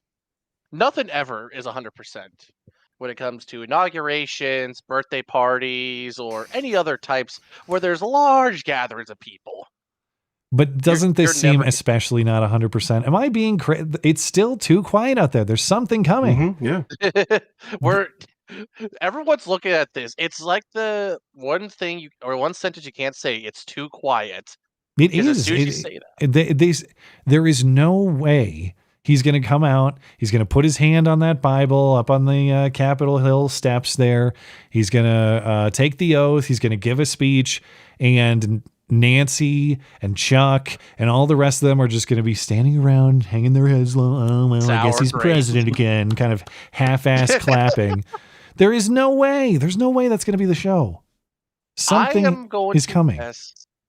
There is definitely going to be mass protests, probably in D.C., from whatever's left of BLM. Definitely Antifa. Now, here's my question. Do you guys think the pink pussy hats are coming back out again? Where have they been? Where have leave? Everything has left for the last couple months, though. Where have all these people been since November 5th? Not a peep. Nothing but crickets. Yeah, it's all more chilling that they're not there. It's like you look, it's full of TDS and stuff. You turn around, you turn back, it's like tumbleweeds. Like what the hell? I do believe all of this at face value, that their disappearance is organic, quote unquote, to the extent it could be, and that we're actually going to watch Trump take office without interference. The single explanatory variable to me, and many have discussed this, would be the money. That is to say that a lot of the people that we saw were actual paid activists, paid rent-a-mob people, and the money, for whatever reason, has just dried up. Here's my question. How much do you think that screaming liberal girl from 2016 inauguration, how much do you think she got? I hope she gets royalties on the video of her, because man, how many plays has that thing had? Oh my God, I don't even know. All I know is that's the most famous one. That's been memed out a lot. Accidentally became a meme. Yes, I think if you show up and just start screaming in public, you take that risk. I would have to think. Also, did you guys hear what Trump is planning on doing for the inauguration parade? Hopefully, being surrounded by bulletproof glass, whatever he's doing. Well, that I would hope. He's planning on bringing the garbage truck that he used. Oh, I did hear that. That'll be great. But they're going to have to turn that thing into the killdozer armor. Put it in an armor encasing. Literally follow step by step. Steel, concrete steel.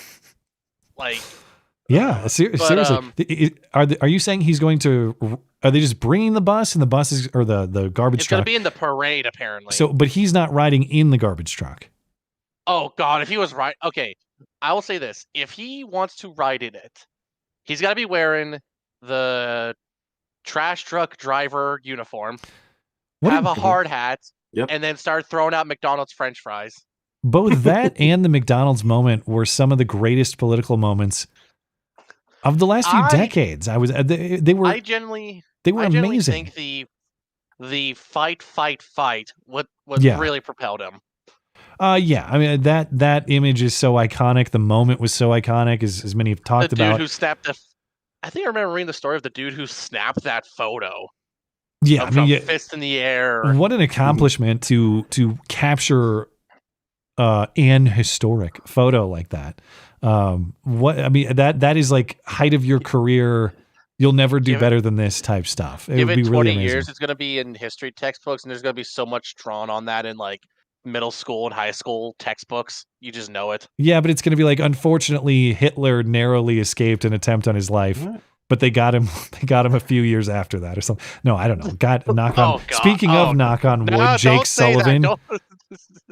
This is the thing, though. Like I've said, when Trump does die, and he's an old man, and he's overweight, and there are all sorts of reasons why he could pass away legitimately at any point in time. When he does die, for whatever reason it is, no one's going to believe it, myself included. Yep. Oh, we're definitely going to be like, unless we have like testimony from the doctors who were there, video evidence and everything, we're going to be like, you're just saying he just peacefully died in his sleep. Why was there a lot of blood? Like that type of thing. Like people will be questioning everything about him. Yeah. Well, but I will say the inauguration parade will be interesting. Yeah, before I let you go, what's your official prediction? What are we going to see? I am going to say we are definitely going to see protest. Now, is it going to turn to full-fledged riot? I'm going to say probably it's not going to be close to where they breach the perimeter, but I'm going to guess it's going to put a little bit of strain on the lines trying to hold them back. But then after, Trump and the inauguration parade is out of the area, then that's when they'll go really hog wild. So that's my prediction. There will definitely be protest, especially around all the major cities. Pay attention to New York, Portland, and whatever's left of Los Angeles. There will be protests there. I guarantee you. Well. But I will say before I'm kicked off, Matt, please, we need workers at the salt mines. We just need people. The salt mines are just overflowing. We're losing guys left and right. We need more people for the mines. Well, what are you talking about? I don't even get the bit. Mines. What salt mines? What are you talking about? How liberals are salty. The left is salty about Trump being in office. I guess I understand the concept of salt. What do you want me to do to contribute to the saltiness? More workers. The meme. Oh God, I can't believe I have to explain this to you. The meme of the salt mines are flowing is just a joke of whenever something major happens that the left doesn't like. You see a lot of salty comments about it, like when Trump got elected in 2016 and 2024. Or the Second Amendment court case with that, or Kavanaugh. There was a lot of salt, and the joke was the salt mines are replenishing. Well, nobody tells me what to do. Get the hell out of here. Okay. Oh God, you have a gun. Okay, bye. Have a good night. Take care. Have a good night. All right. Tom is up next. Tom, are you there? Yes, I am. How you doing, guys? Hey, Tom. We are well. What's on your mind? Well, I just want to echo what you said about the upcoming inauguration. It's just like, well, nothing's happened yet, but I'm still waiting for the other shoe to drop. And what is the other shoe? What is your prediction? Well, yeah, I know. Well, if we do, then we could prepare for it, but you don't let your enemy know what your secret plan Did you see the clip I played earlier with Jake Sullivan? Where he said, well, it's going to be my last press conference unless, something really terrible happens. Oh, that would be so bad. Do you, I know, like, I talk about these things kind of half tongue in cheek. Like, do I seriously believe he's warning of something? I don't know. It's kind of a joke context, I guess, but seriously, does he know? Is he saying something? I just thought the way he said that was so strange. Unless, unless something terrible happens, which is always possible around here. I see a lot of quote unquote influencers are saying, oh well, something's going to happen. Something's going to happen, and I think it's just a big dose of copium, and it's. Oh, something's good. We got something planned. Something's gonna happen. So when you say influencers, you mean people of like progressive or anti-Trump perspective are saying that? Yeah. Okay. I've seen the quote unquote funny videos of them somebody showing it. Oh yeah, here's another load of copium. Well, so they're saying something's going to happen, but they also want something to happen. Well, no, I guess so. It's like the little clues that Kamala Harris said in her last speech, I'm not going away, or something like that, that kind of stuff, where they pick up on the tiniest little shred of hope that they really do have a plan to prevent this from happening. Well, I don't of all the crazy things that have happened in the last year, Trump getting into office unscathed is going to be the craziest of them all, far crazier than his reelection itself. I understand. Yeah, he'll be man of the year again, just for being able to do that. Yeah, it is going to be a pinch me kind of moment. Not like I'm a Trump super fan who faints at the sight of him or something. That's not what I'm saying. It's just the first time I see him as president, and I kind of realize, like, holy shit, that guy actually did it. Despite everything they threw at him, despite all, like, the actual bullets fired at him, despite every legal attempt, despite the threat of actual jail time, despite every made up nonsense accusation, manufactured legal case, whatever, all of that is gone and dead, and he is the president again. That is, that is just, that is a remarkable comeback in any context. Politically, probably the most impressive ever, but at least in American history. It's just going to be one of those where I kind of want to just stop and absorb that moment. It's like, I'm going to think about where I was when Trump became president again. It just feels like one of those thrillers where, this roadblock gets overcome and this roadblock gets overcome, and you're on the next to the last chapter, and he's just about to be inaugurated or just after he's inaugurated, and then boom, and then come back for the sequel to this coming up next when the shit hits the fan. I actually, I will confess, I did not expect him to become president again, say, after 2020. Not just because I had questions about whether he would win the election, but I thought that DeSantis or someone would have a better showing against Trump in the primaries. I thought maybe there was more Trump fatigue than there actually was. Instead, it was the opposite. It was Trump enthusiasm to the sky. But did either of you guys, did you doubt that Trump was going to have this sort of comeback, or at least, even if he wasn't successful in being president again? What were your thoughts in, say, like 2020, 2021? Did you think Trump was done, or did you foresee this happening? I predicted that it would be 4 years of prosecution and persecution. I mean, I could see that they were just chomping at the bit to have at him. And then they waited 3 years before they really started doing it, until Trump started showing that maybe I can do something about this again. And they pulled out all the knives, and then it was one thing after another. Were there believers down at the double wide? Well, I'll be honest with you. Back in the 2020 election, I secretly, when Trump wasn't doing so hot, I thought, I really hope that the Democrats win, and I hope that they take both the House and the Senate, and then everyone will finally see how horrible their party is these days, because they're going to, I did, unfortunately now, and I take the blame for this, I didn't know it was going to be this bad. So I apologize. They were worse than you expected. Oh my God. I mean, I knew they were going to be bad. I knew people, I was going to say, this will wake people up. They're going to have full control. There could be no excuses. And then people can be like, holy crud, you guys are a bunch of idiots. And I just didn't know it was going to be as bad as it was, though. But do you think people woke up to the extent you expected them to? They had to. That Trump got elected, so I didn't see that happening again. I thought that once he got elected that first time, they were unprepared. They didn't think he was going to. They didn't take him seriously. I thought, oh, they're going to take him seriously now. He's never going to be in office again. And sure enough, we had the most votes ever in a presidential election back in 2020. Even more votes than were people registered to vote, and Trump got beat. And I was like, yep. So they're not going to let 2016 happen again.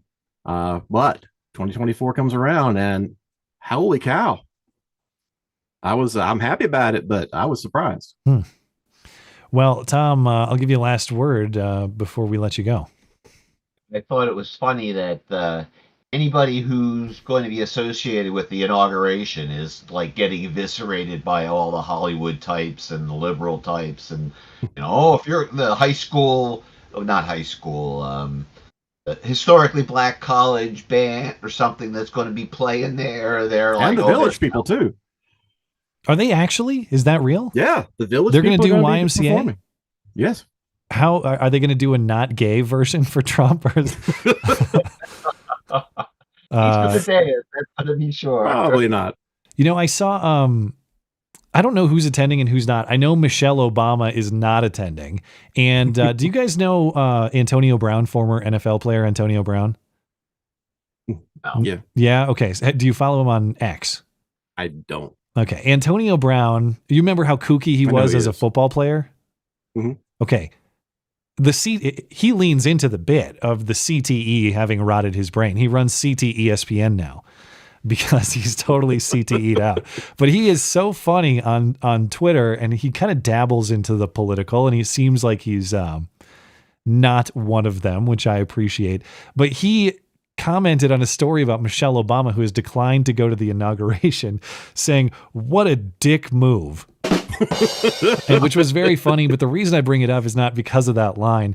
What made it better is that Keith Olbermann, yes, Keith Olbermann, those aren't tears, they're urine fascist, that guy.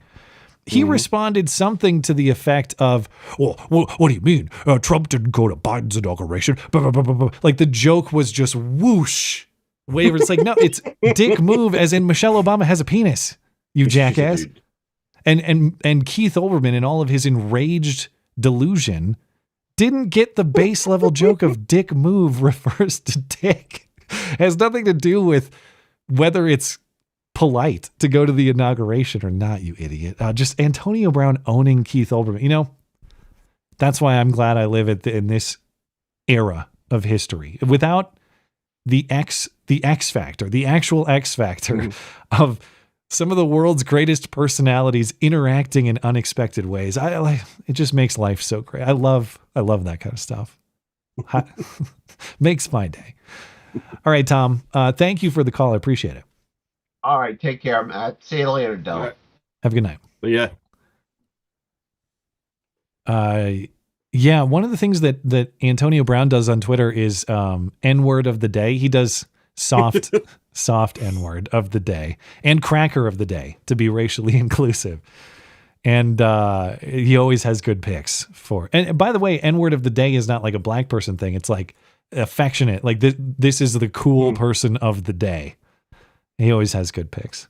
So great follow. I think it's AB84. People want to experience the joy of following that account. All right. Bobble is up next. Bobble, are you there? I am here, sir. What's on your mind? Hey, Bobble. Hey, how we doing? So this is my first time that I've been here in probably 3 or 4 years now. I called in once a long time ago because I think you were looking to figure out what your first handgun or something along those lines. What your first handgun was going to be. And it's been a long time. So that would have been when I got into carrying, and I actually bought my first handgun in 2018. Yeah, it sounds about right. Maybe 2018 or 2019, yeah. Yeah, I got serious about it after Parkland because when I saw how everyone was trying to make, ban this, do that, I thought, I should get serious about understanding this stuff. And so it was spring 2018 that I started doing that. Okay, wow. Yeah, I remember I called and I tried to convince you not to buy a 1911. Yeah, you were right. Carry gun. But they're so pretty. I actually still have that gun, and that compact 1911 is probably It might be the least fired gun in my safe. Oh no! I moved on pretty quickly from that one, and these days, what's your opinion on the P365? Because that's what I've moved on to in the years since.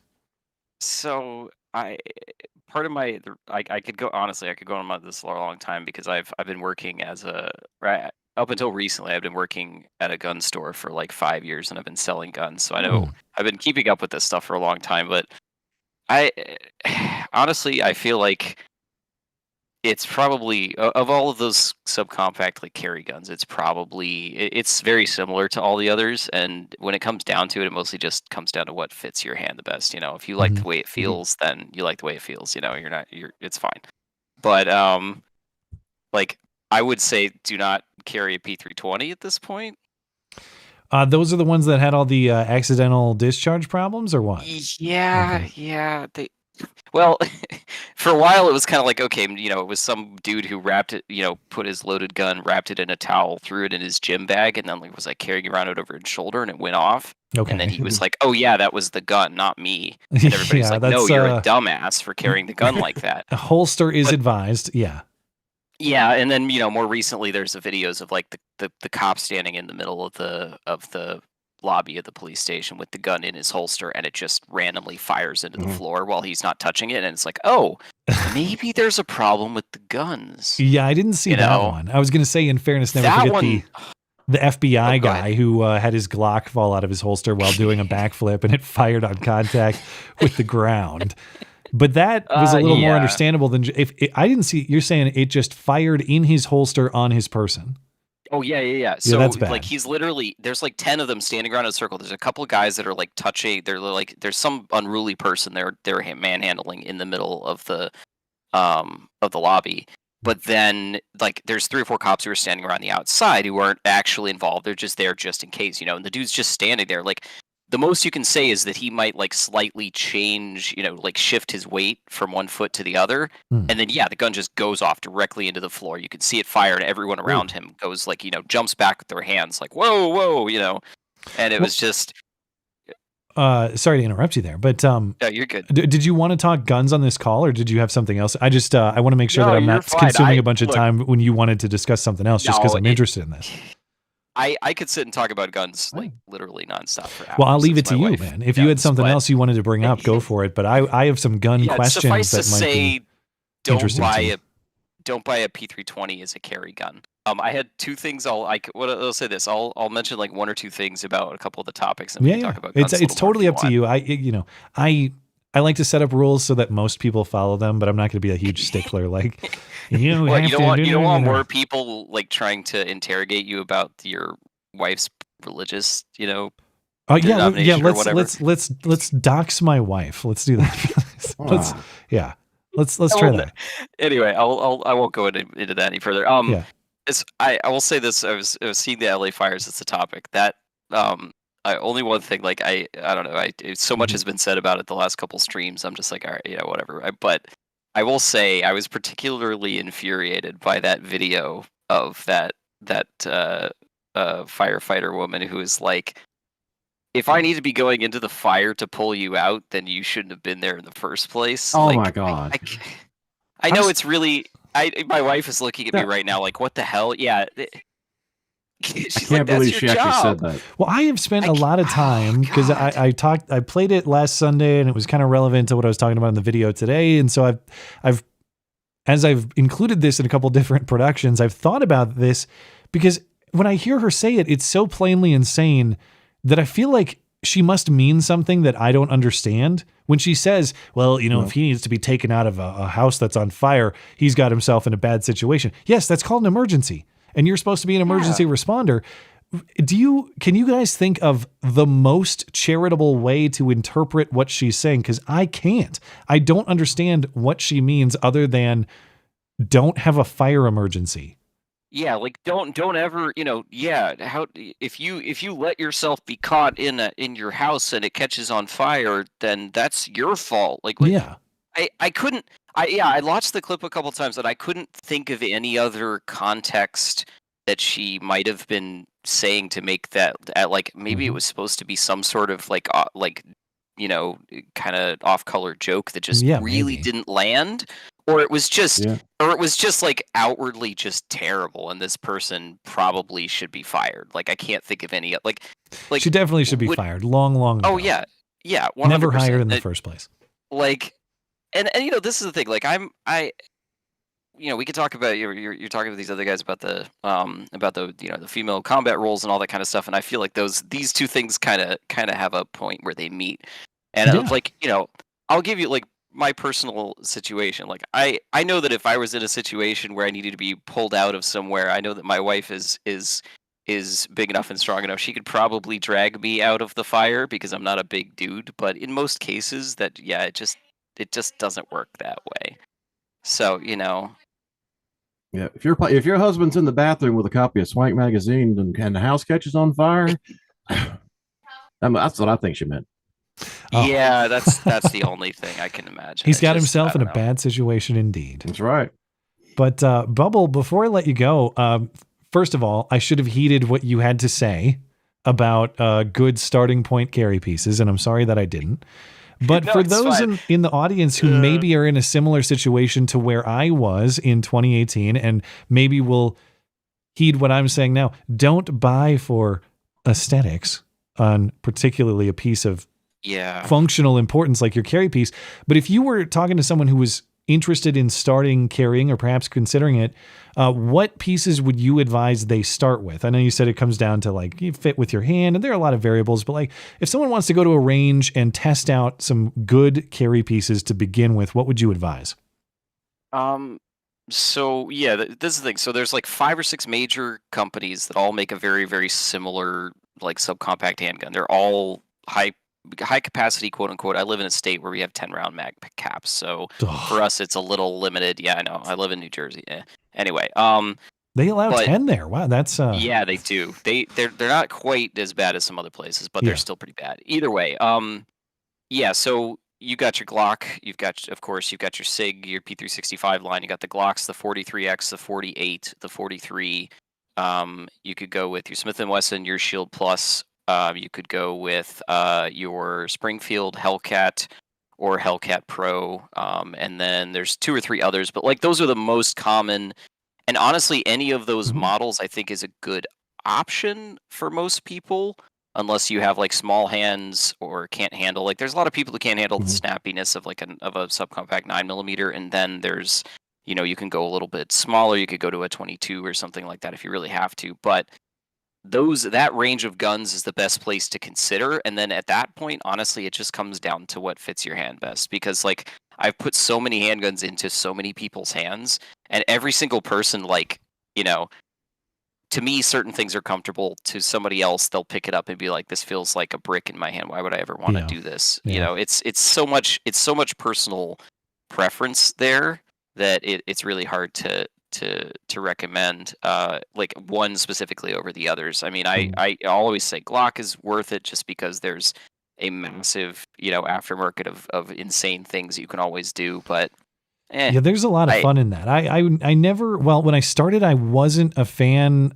I wasn't an immediate fan of the Glock 19, and as it's grown on me a lot over time. But one way in which it's grown on me is not just shooting experience, but with what you're talking about. Like I didn't get as much into it until Joe Biden stopped the 80% kits. And it's like, all right, I gotta do it.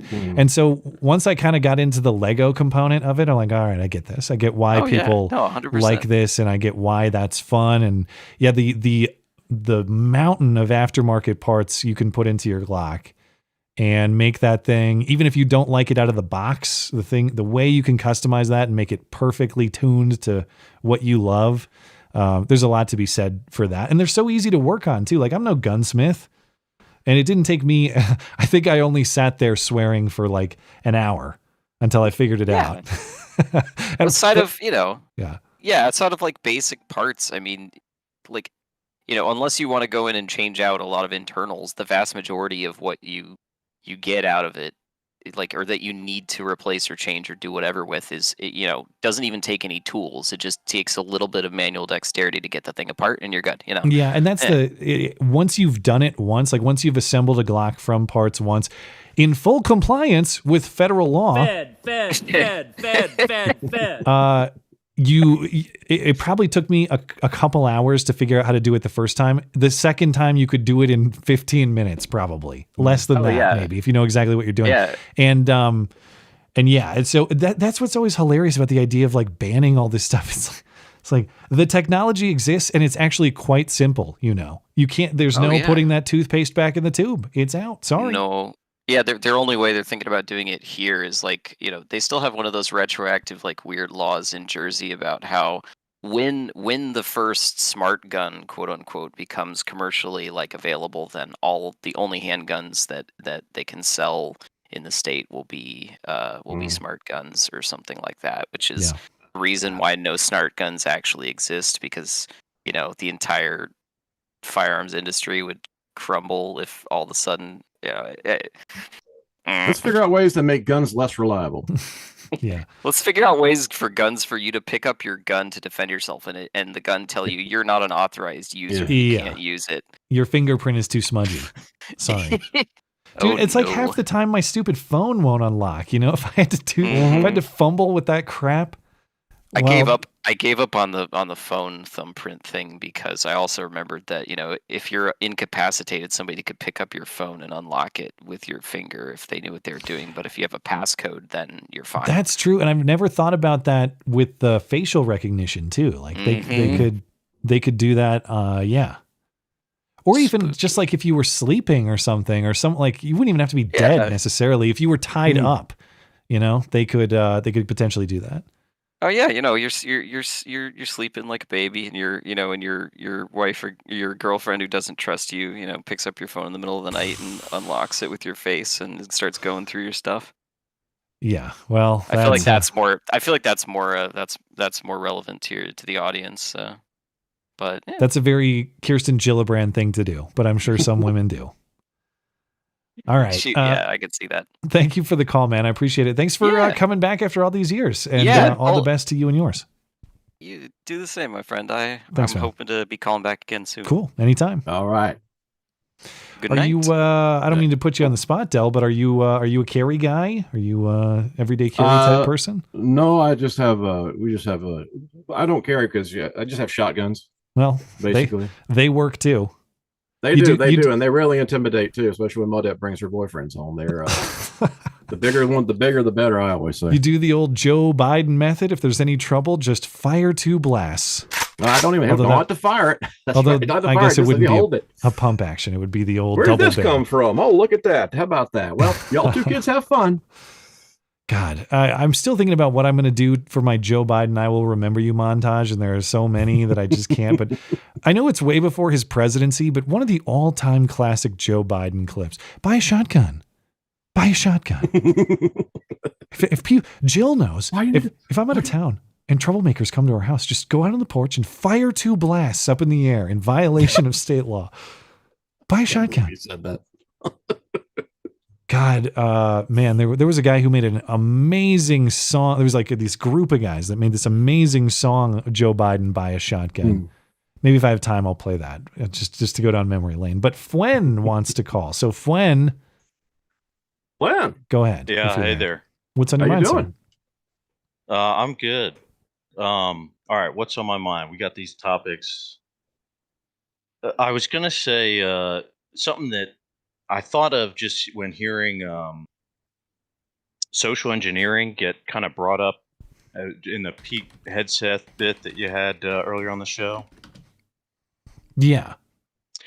Just like, and then also with the Jack Smith report, and just the fact that he's pretty openly saying he doesn't have enough evidence of this, and just thinking about why is it that so many people, obviously a lot of people won't see this, and they just won't see coverage of it, just selective coverage.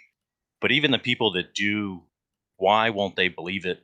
And it's just about, I guess, keeping in mind the saturation of social engineering that most people have been exposed to. And just the fact that this will mean that to expect people to kind of think their way out of their diluted framing that's like detached from reality is kind of a silly expectation. And it'd be limited to people with like either, a lot of passion for the topics, or they're just disagreeable people who are going to question narratives like by their temperament. I'm not sure I followed totally. Can you phrase it a different way for me? I got lost in the middle. Sorry. Okay. I would just like to full disclosure. I was grabbing the Joe Biden shotgun song, and you are talking about high level concepts, and I feel like I missed a connecting piece. No worries. With this Jack Smith report being published, like there are going to be people that see it and just dismiss it out of hand. Okay. It's like some of that's confirmation bias type stuff or whatever. When you say dismiss it, like dismiss the part where he said I couldn't charge for incitement or insurrection. Yeah, just anything that ends up coming out after the fact, where it's like this should be clear and dispel the fact that you had previously bought this narrative. Like there's no way that COVID came from a lab, stuff like that. Any kind of thing where like something big drops, and I feel like we have this expectation this is going to convince some people, and it will probably get a handful. But just like in the social engineering piece that was just kind of mentioned offhand in the Hegseth hearing. With Gillibrand. Just reminded me like that we have to keep in mind the extent of the saturation of social engineering, and that in the face of this, like we can't really expect most people to think their way out of the diluted framing that they have. Like that's put on mainstream narrative. What's the quote? It's a lot easier to trick someone than to convince them they have been tricked, or something like that. Yeah, sure.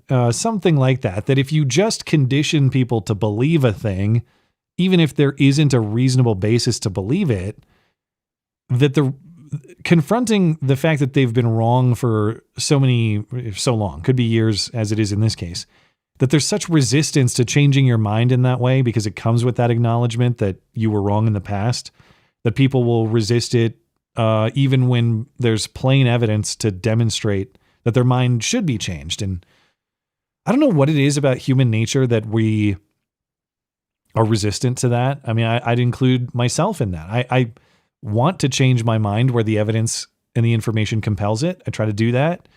I don't try to take shame in being wrong or try to shame others when they were wrong and they come around to the right idea. But even if there's just something about human psychology, like admitting you were wrong or changing your mind with an implied acknowledgement that you were wrong, it's just like one of the most difficult things for people to do. I don't know why, but it is. Yeah. I think some of the admission is related to like points, like admitting that you're wrong on points. Like it's the very specific actually addressing I was wrong about this. And I obviously like that has its point like that, or, that has truth to it. And it's something that's relevant in why people won't admit specific things, like for the Jack Smith case that Trump is guilty of, incitement or whatever. But even more broadly, I'm thinking of like just the extent of the social engineering, how it constructs worldviews, where it's like, even if people were able to grant the points that they've been wrong about these individual things, it's really hard to break them out of a framing that, doesn't allow all kinds of alternative explanations of like politics. So it's like any like pre-modern non-liberal politics. People are so socially engineered and so steeped in liberalism that it's like, it's the water they swim in. They're not going to be able to think their way out of it. Yeah. They don't want to change their minds. I can tell you that for a fact. I had a friend who I would get into an argument about for example, the fine people hoax. And I'd be like, Trump didn't say white nationalists are fine people. And my friend would say, yes, he did. And I would say, here's the next quote, which says, except for white nationalists, they should be totally condemned. And his literal response was, I don't care. So that's that's a huge issue. I think a lot of people are like that. Yeah. You start with the premise, and the premise is almost like an ingrained part of your identity. So like, I don't know your friend obviously, but maybe hating Trump is just like part of who he is at his core, who he thinks he is. Yeah. Well, it's part of the content he consumes, would be my guess. And like the political entertainment aspect, like especially post-Trump, even if it's like entertainment by hating him, driving themselves crazy. Yeah. It's one of it is almost like its own corrupt religions type thing. You know, like everybody has unquestionable tenets in their lives, moral principles, religious views. Yes.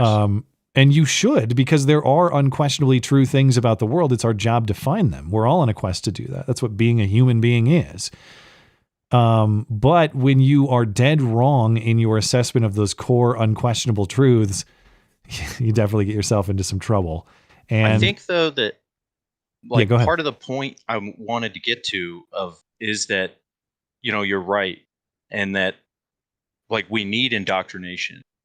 And like the fact that the social engineering that was artificially done was bad and has gotten us to this point, and that it's pretty much like you know, I don't want to say that you would be the guy to say people should think their way out of this, but I think that was probably, you know, one of your ideals previously, like the best argument wins. And there's something beyond the like libertarian, utilitarian type approach to like, well, the truth will win.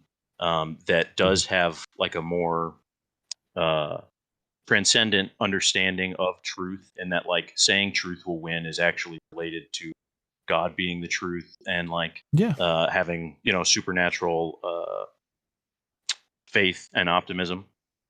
But I almost think like with the saturation of social engineering, it's to realize that we do need to be taught these things, and that the inculturation of it, like I know that obviously we have you know, a lot of people in this space have whether it's lingering aversion to not like litigating or legislating morality, but man, like if you don't create an ecosystem where the right culture can get back into society, undo the social engineering, like it doesn't matter what bombs drop, doesn't matter what happens that should dispel people's view of the world order as it exists. Like they're just not going to look away from you know, they're not going to be pulled away from this view. I think fundamentally the point that maybe you're making, I don't want to mischaracterize it, but you tell me, people do need leadership. I do believe the truth ultimately wins. I think that in a battle, it does win. Frustratingly, that it can take a very long time, and some very bad ideas or false ideas can have wins in battles in the meantime. But I do think that the truth wins out eventually. But that is not to say that we should all avoid or abstain taking on leadership roles on behalf of the truth. The reality is not everyone, and I don't say this dismissively, people have busy lives. They have important things to do. Not everyone can sit around and think critically and be a philosopher for hours a day and try to arrive at these difficult concepts through hours and hours of thought. People need thought leaders, and there's nothing wrong with having. It's good to have thought leaders in your own life. It's good to arrive at your own conclusions through listening to other people think through the same concepts. But I don't know if that's what you're getting at. Like, yes, the truth is the ultimate power, but we all have a responsibility to take on a leadership role on its behalf where we can too. And it really seems like that is lacking. Like when you talk about the libertarian perspective, it's not necessarily at least as far as I understand, is your criticism would be, it's not taking that leadership role to advocate for the truth in the hope that other people will in fact come around. It's instead staying hands off and saying, well, you know, I believe in this truth, but you over there, like, you know, you're doing your own thing. And as long as you don't bother me, then whatever. Yeah. It's not just like lack of engagement, leadership, unity, as much as also a misunderstanding of like the state's relationship to the common good, what that means and how it can promote it by doing essentially social engineering, but the based way, not in like some stupid, like neo-fascist, like statist way. Well, I've always said, if I have to have fascism, I want truthful fascism. So, no, because it's honestly, you know, fascism is a like response to liberalism, same as communism is. You know, it's like a third way within liberal politics, and like I'm talking mostly before that. It's just like political theories that are prior to liberalism. You know, I know that obviously, like the background, you're American, I'm American. It's like, yeah, I love those founders, but they were already tainted with some stuff in some ways. Certainly, I mean, like the blank slateism that was prominent among Locke. Yeah, so I'm into more like critique like that, and some of that just it brushes up against is the extent of the leadership roles that we're called, or the way that we're supposed to remake the culture that's been artificially engineered in this destructive way. Like, are we only supposed to correct it in our private and public lives outside of like utilizing the authority of the state? Yeah, I get what you're saying, and I think we would have. I'm guessing we would probably have a lot of agreement on the nature of moral truth and all that. Maybe where we disagree is the state's utility in bringing people to that. I guess what I'm understanding you saying, or as I'm understanding you, it would be, the question would be, is the proper response to a state that is instilling corrupt morality as it currently is the response to dismantle that state power, or is the response to take control of those levers and apply them correctly? Would that be fair to say? Yeah, in some ways. I think tons of dismantling needs to be done. So Okay. yeah, that's why I wanted to exclude this idea of like neo-fascist as far as like, no, I'm good with the maximum power of the state and like state worship, but the state's based. Like, it's not just to flip all these switches to push the things I like. It is get rid of a lot of them. But I think that, there are also places where either the environment can be created that promotes these things. So this is like tax credits for more children being born type stuff. Or I do think some of it can obviously be done in more direct ways. Like, I don't believe that, the civil rights objection to like, freedom to assembly, where it's like, I don't need to serve a homosexual in establishment, even like in the public sphere. So like, I have a lot of questions about the validity, not just legally, but morally of a lot of civil rights law in that way. Is it your property or is it not? I mean, is the fundamental question, but yeah. But then, like, related to that, some of it's like, I don't necessarily oppose certain things like blasphemy laws in like public spaces, or like, like I don't think you should be able to go to the town square and like profanely blaspheme. And I don't necessarily disagree with like regulation on, or even like banning of pornography type stuff, because it's like, I understand the state's relationship to supporting the common good as meaning it overlaps with these things. These are some of the largest threats to the common good. Yeah, I think there is a lot of that in the founding philosophy too. And the corrective method was not an overly powerful federal government coming in and enforcing all this. The corrective method, to the extent you disagree with the common good that you're talking about, if you live in a state and you disagree with their concept of the common good, the correction that you have available to you is to leave and go to another state and find a state that's more suited to what you're looking for. And that, to me, that would be the solution there. Like, do I want a federal government going in and imposing its will, even will that I like? No, I don't think that's the solution. I would rather have states doing stuff I don't like with my ability to leave and have a state that is more to what I find suitable. I think that's the solution that protects the rights of everybody, and something that we lost track of through the development of the country. Yeah.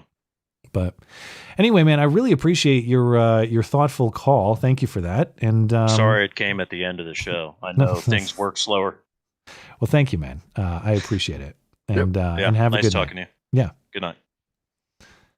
Okay, Del, I want to be respectful of your time. I got one more call and I'm just going to take it so we're complete, but I don't mean to hold you hostage. No, I'm good. I'm fine. I got nowhere to go. Man, the door's locked. I didn't mean to leave you out of that conversation either. So I don't know if you have thoughts on anything that was said. No, it's fun listening to. No, that's all right. You got any double wide deep thoughts? We'll make a bit out of that. And now, deep thoughts from the double. Let me wide. write that down. Yeah, we'll come up with some. Yeah, we'll play around with that.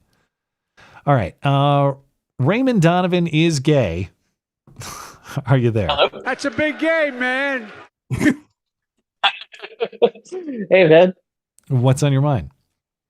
I'd love to talk about Pete Hegseth. Go ahead, yeah. And in particular, from a maybe more biblical and character lens, if that's all right. Yeah, sure. So, Pete Hegseth, right? He's come under a lot of flack There's been a lot of false accusations pushed towards him, like the false rape accusation and so on. Of course, those are repugnant, but I want to kind of put those aside, right? I think we can both agree, like, that stuff is repugnant, likely untrue. Let's not give heed to rumor. Yeah. But maybe taking what we do know, right? The reality is, like, Pete Hegseth is a man with a very flawed past. Yep. He's had 3 separate wives. He had multiple affairs with all of them. While he was married to his second wife, he had an affair with her and had children with another woman. Yeah. While he was still married, right? That sounds. I'll take your word for it because I don't know all the specific details of the infidelity, other than there's been infidelity. Yeah. Yeah. Even like, let's take from the approach of there has been infidelity, right? Now, look, I don't claim to be perfect either. I haven't been married with kids, having affairs with other people, having kids, but I've certainly committed a great deal of sins, as we all have in our past, and I wouldn't view it from the lens of like some sins are worse than others. So where I do draw the line, though, is like Pete Hegseth is not a man who is bashful about his past. Pete Hegseth is not going out there saying, these things that I did are horribly wrong. I feel terrible for them. I committed these great deal of mistakes. Nobody should follow after my path. In fact, he's going out there and saying, like, you know, him, the people around him are like, well, the left is trying to attack him. And this is our guy, and Trump supports him, so we have to support him. And, you know, he was in the military, and he did this, so he's qualified. But I frankly view it all as disqualified, right? What the Bible would say, you know, if we look to 1 Timothy 3, for if a man not know how to rule his own house, how shall he take care of the church of God? Now, Pete Hegseth isn't taking care of the church of God, but he's a man of substantial leadership. And we should expect our leaders to be good examples to the people coming up before them. And Pete Hegseth is just not that. Yeah, I can't. Every man is redeemable, but the only area in which I maybe would push back a little is I haven't heard the full extent of his assessment of that past. Now, to me, he does seem like he acknowledges misdeeds, has regret about it, but I'll certainly take your point that maybe it's not enough. Maybe he needs to be more forceful with some of that stuff. So I don't disagree with your general analysis. And like I was saying when I talked about this, like, if I had a guy in my personal life who had done the things that he apparently has done, not just is accused of doing, but apparently has done, I would certainly have second thoughts about whether I can trust that guy, because if he's going to betray his family and his wife, and by extension his children, how would I be able to trust that he won't do the same to me? Now, maybe you accept Pete Hegseth's explanation or you don't. The only thing I would ask you about, though, is, are you at all worried about setting up rules for yourself or our quote unquote side that absolutely will not be applied or enforced against the other side? That is to say, are you making it harder for the mostly good guys to operate, all while the way worse guys are not restrained by the same rules? I think that that's how we're going to continue to lose. I mean, Matt, I've been watching you for a good 6 years now, right? You have always been known as the man who stood on the stump. I know. Here I am, like, break the rules. Come on. Yeah. You know, you've been preaching a gospel that whatever the other side is doing, we need to hold ourselves to a higher standard. I do agree with that. And I'm mostly devil's advocating here rather than like trying to take a position that I'm fully advocating for. Mm-hmm. Yeah. I grant that you're not like a Pete Hegseth cheerleader, but I guess what I've been disappointed about, not particularly from you, but just as a whole, there's no scrutiny of Pete Hegseth, right? Like, it's not clear to me why it has to be this guy who has done these past wrongdoings and isn't like particularly exceptional in anything that he's done. He's just a guy who will maybe be loyal to Trump, but we have no reason to trust him. We have no reason to think that this is a man of high moral character. We actually have quite a bit of scrutiny to draw. And I just don't think that it's honest when, you know, they go there and they're like, well, you know, on the Senate floor, like, well, yeah, Pete Hegseth was a drunkard and he had affairs with women, but so did all the people here. So what's wrong with it? I think that's just a terrible argument. that's not an inspiring future, right? That's not a future where you're like, yeah, I would love for my children to look up to these people. Yeah. I largely agree with what you're presenting here, but I'm devil's advocating a little bit. Should politicians or bureaucrats or cabinet officials, is that where we should look to for moral leadership anyhow, or are they just there to do a job? And if I believe that he'll do the job well, pursuant to the philosophy that he's articulating about this is how the Defense Department ought to operate, and this is how our military ought to operate, if he's hired to do the job, and it sounds like he has the right idea for doing the job, am I supposed to look to that guy for, say, moral leadership or moral fortitude? So I would say, even if we take that, I would question, we say, like, can we separate these things? I would say that we can't, because Pete Hegseth couldn't, right? He's, whether true or not, accused of showing up to his job drunk. I don't know. All rumor, right? Any of the anonymous stuff, I don't buy personally, but the rest of it's not anonymous. You do think it's credible? No, I don't. Whether he was a drunkard or not, who knows? Yeah, I'm sure, like they say, all of them did it. The one that is, he does acknowledge alcohol consumption to a fault personally. It's just whether the weird ones, like he did this or he did that. Yeah, but he acknowledges his own relationship with alcohol. So there's some general truth to it. So the one that's far more serious is that his third affair was with his executive producer at Fox just 6 years ago. He had a child with her. Right? Is this the one that Kane was referring to? I'm not certain. There were 3 separate wives, but one that is documented that can be substantiated is that his third wife, who he's I guess third or second, but regardless, it was his producer at Fox, who he had. If Pete can't keep track, how can you be expected to? You know. Anyway. And you know what I would just say with that is just, again, pointing to scripture. Whosoever shall put away his wife and marry another committeth adultery against her. He is claiming, he claimed to have his Christian salvation in 2018. Yeah. He's got a testimony out there. But then he marries, he has in the same year an affair with his current wife. Maybe the timeline is like he had the affair and then he had his, testimony and came to it. But then 1 year later, he gets married to another woman. So he's just blatantly living in sin while claiming to be this great Christian who had this great revival and he's a follower of God. This is a man who's just blatantly going against scripture and proclaiming himself this like great man of high character. It's kind of repugnant.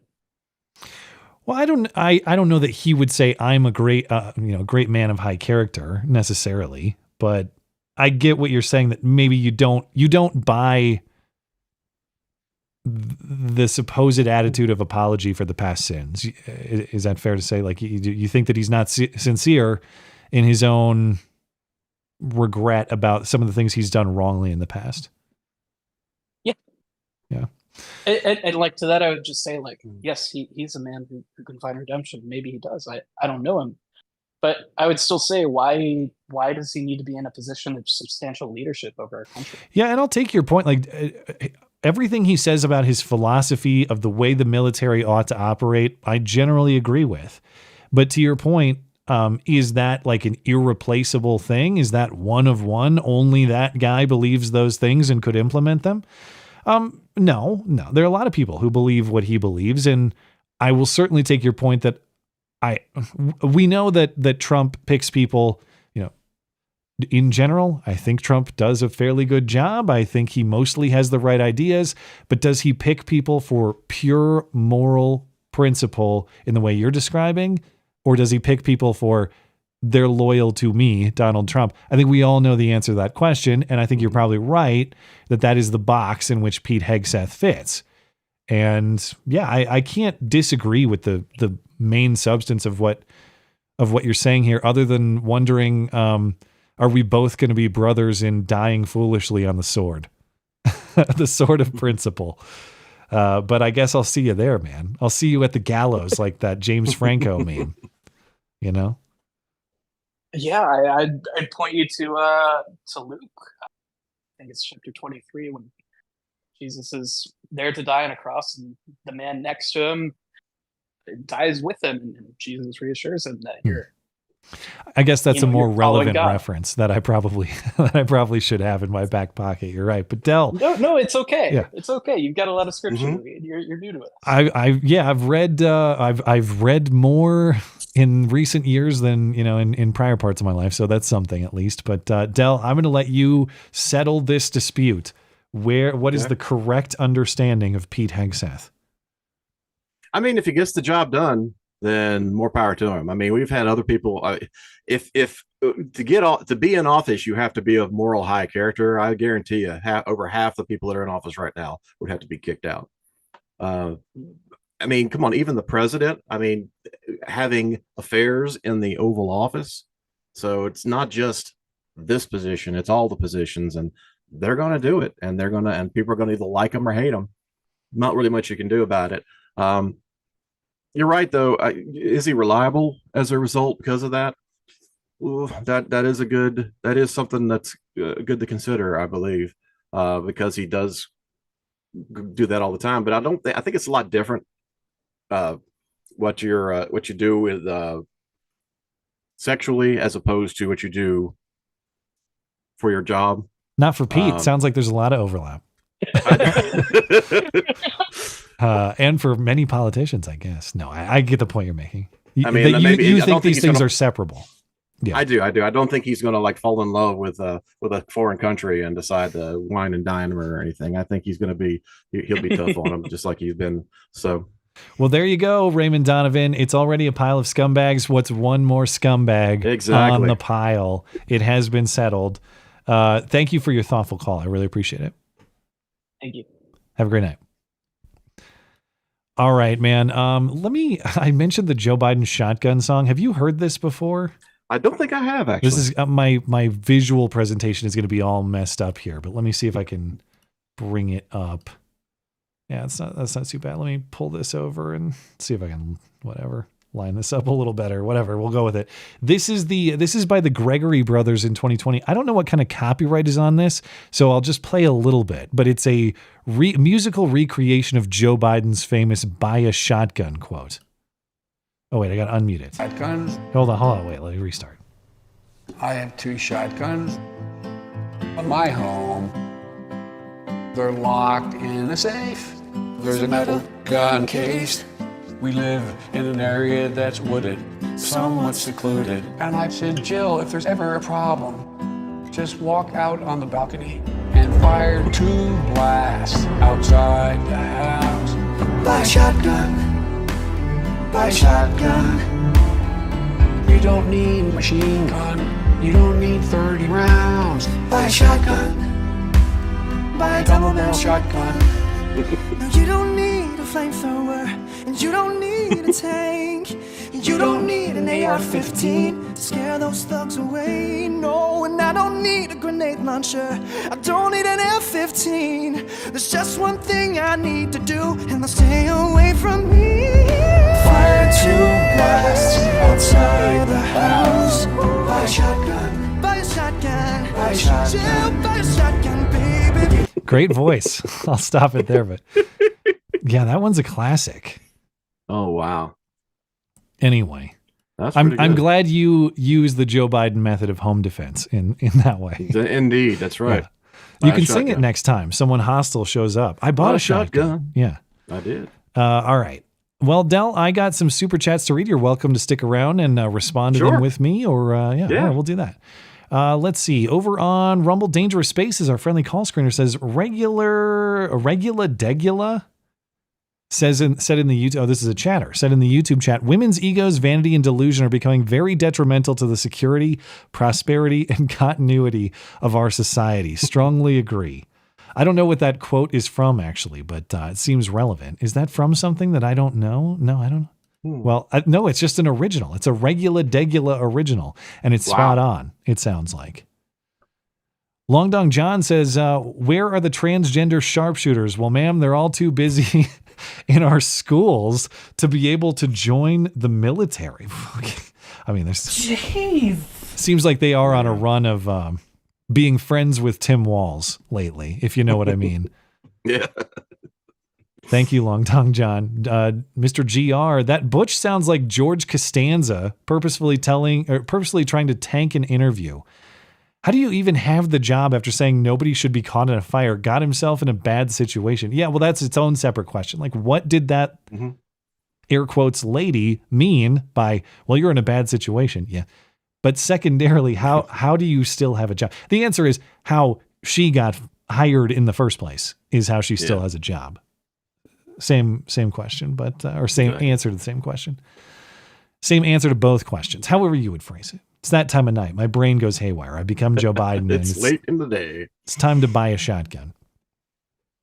One Man Band says the term you're looking for is cognitive dissonance. Yeah, running into ideas that run counter to your own and being unable to change your worldview to fit the evidence. Yeah, that's probably part of my understanding of cognitive dissonance was like believing two contradictory things at the same time, or believing one thing and behaving in another, like holding two competing views simultaneously. That's how I always understood it. Yeah. And I don't know that's exactly what I'm thinking here. It's closely related. What I'm thinking is just like holding a view dogmatically in a way that no evidence could ever persuade you.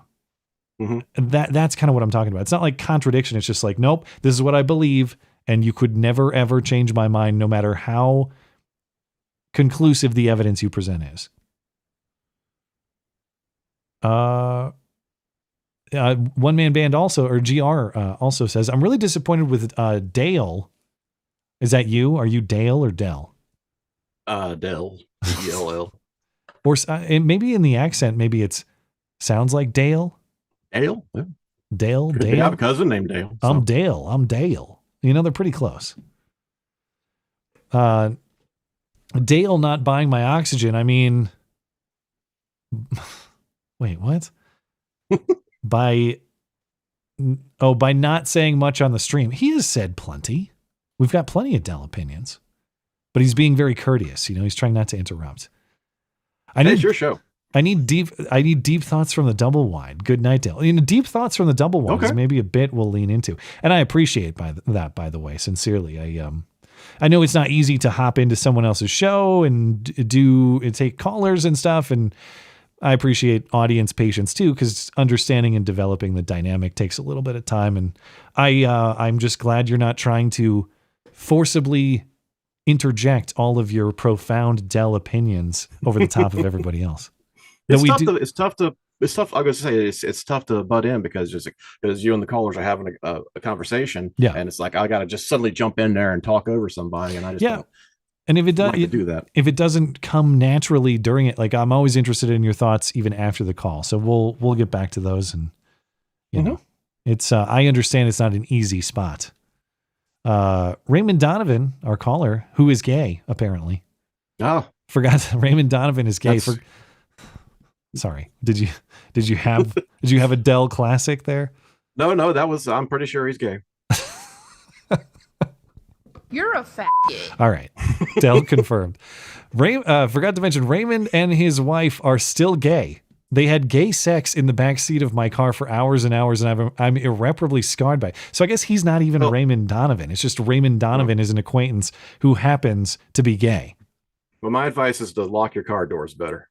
Yeah, maybe. You don't want people breaking in and what's the word I'm looking for? Defiling it in that way. You know, treating it like a Senate hearing room, you know? That's my car. That's not a Senate hearing room. There's no butt sex allowed in my car. Anyway. And use plenty of Scotch Guard. Yeah. Wonder whatever happened to that guy. Remember the guy who had homosexual relations in the Senate hearing room and just kind of disappeared? Oh, remember that? Yeah. Yeah, that was like a year ago. I wonder what sort of adventures he's moved on to since. Actually, no, I don't. I don't need to know that information. Definitely do not. Let's see. Polaris says, I finally, this is over on YouTube, I finally caught the show live again, only an hour late. Just want to say I've been really enjoying the new Batman and the beta show. Yeah. Maybe one of these times when, because I figure I'll probably kind of alternate with you guys a little bit, and I want to give each of you a chance to sort of get into it And we'll see what other personalities might be mixed in, but maybe eventually you and Batman can come on together. We can have a real call-in show, all-star show. But yes, I'll be Robin or something. Yeah, someone's got to be. The Matt and Uncle Laundry King Buck show. Oh, yeah, we got the super chat bit with. Is he the Laundry King or is he the not doing Laundry King? You know, at this point. He's going to start his own laundromat based on his newfound fame, I think. Anyway, Long Dong John. So when is the legendary Maud making an appearance on the stream? That's up to I had Dell or Dale. I put a text there in the chat. She would have been here tonight, but unfortunately, North Carolina, despite having a Democratic governor, does not have a very liberal catch and release program yet. So it's going to be a little while. I don't know if the larceny of more than $700 worth of meat would actually qualify for catch and release, but I don't know. Plus, we have the complication of, we're going to have to work on it technically. Will Maud fit in the frame as currently arranged? It'd have to be a wide angle lens. Yeah, we're going to have to maybe purchase really a new camera back. or something. I don't know how that's going to work. But I hope she is released from prison very soon, if she's able to walk out through the. I'm sure she'll be home in doors. the next few days, whether she's released or not. Oh, well, that's good. She knows her way around prison and how to get out of them. So she's had experience. All right. Polaris also says, to be fair, Dell, I was late. Didn't know you were on tonight, but glad to see you. Also, it was more difficult to watch before because my girlfriend hated the female guest of the old show. Sorry to mention it. Well, that's wow. That talk about a demotion. The female guest of the old show. It was the Matt and female guest show. Man. Hey, that's all right. You made it. So yeah, good. Thank you. I'll take it. Hey, in any case, thank you, Polaris. Ryan Allen says the fireman's carry is so you can carry another fireman out if they pass out. That's why they learn it. It's to save your buddy. Yeah, I haven't done any fireman training myself, but I would imagine that's part of the deal. You got to be able to carry dead weight, a dead, like a body weight in that way, because your job is either getting your fellow fireman out or getting someone else who's in distress out. It's kind of a necessary piece of the job. Yeah. Injured Guardian says, book recommendation, Monster Hunter International by Larry Correa. Pronounced just like the country Korea. Okay. Larry Correa. That's the first book in a wonderful series. All right. Definitely worth checking into. I'll take your word for it. Although my recreational reading time is pretty slim these days, but I guess I could fit it in there somewhere where the recreational movie watching time used to be. Who knows? All right. Injured Guardian. Looks like we're good there. GR over on Rumble. Phone is auto-completing. Killed my whole thing. A-holes. Well, I'm sorry they ruined your joke, but thank you for supporting the show. And Blankets got a couple more, another meme here for me. Pete Hegseth and Kirsten Gillibrand. But he says, Matt, who do you think was the worst of the women senators who were yelling at her? In my experience, Gillibrand. Not just in the content, but it was all of it. It was like, okay, Warren, I think, was asking a question that is actually fair. And on the substance, I'm not going to say I agree with her, because her position on what the policy should be on women in combat is the opposite of what I would say. But I do agree with the premise of her question. Why'd you change your mind so abruptly? Because that seems political. It is. So at least with Warren, I can get that piece of it. With Kirsten Gillibrand, it was absolute nonsense in the shrillest, most aggressive way possible. The absolute, just, God, unlistenable, except for the fact that somehow I found it entertaining to listen to. And Kirsten Gillibrand, another factor that I didn't even get into because it's not strictly relevant, but she looks halfway dead. She needs to get down to the DNC HQ and drink some of their blended babies immediately, because she is running out of vitality. She is low energy. Well, she's not low energy, I guess, but like when someone just looks like their being has low energy, like you are the color of a ghost, lady. Remember when in 2020 when she was running for president, or 2019, and she posted those workout videos? She needs to get down and do some bench presses again. Restore her vitality. Anyway. Yeah, she was the worst. Do you disagree with that assessment? Not at all. Okay. No, did she ever ask a question? Yeah, I don't know.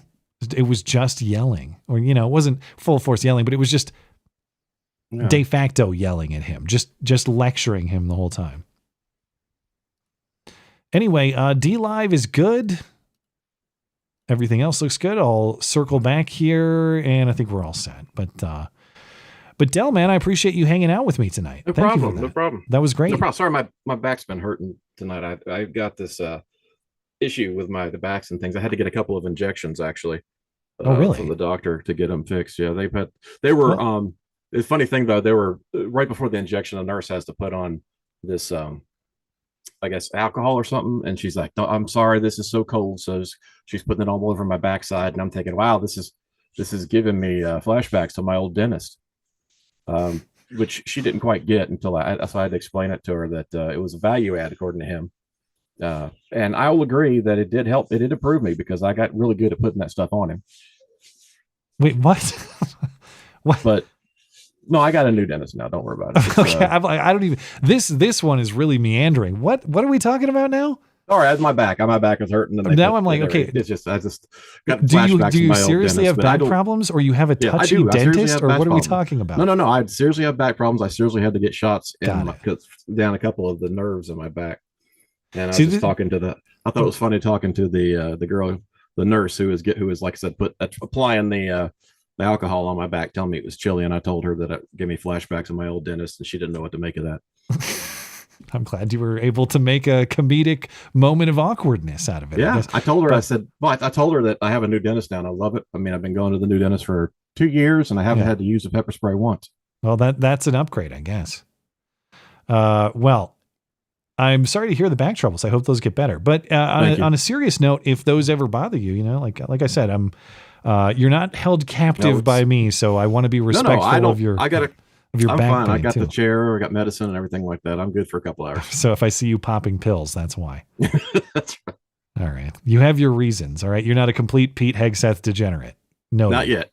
Getting there. Yeah. All right. Well, thank you, man. I'm going to let you go and I'm going to sign off, but I will talk to you soon. All right. Thanks a lot for having me. Yep. There he goes. Del or Dale. Who knows? Del the Redneck. Appreciate his contribution to the show this evening. And I appreciate your contribution to the show this evening, all of you listeners out there, and super chatters, live chatters, people making the live production a success. Appreciate that. Thank you to our callers. Of course, thanks to Del for sitting in on calls. Thanks to producer Tim for making the production as smooth as possible as well. If you'd like more to listen to, mattchristiansenmedia.com/podcasts. Anything else, mattchristiansenmedia.com. I'll be back on Sunday. Have a great night and a great week.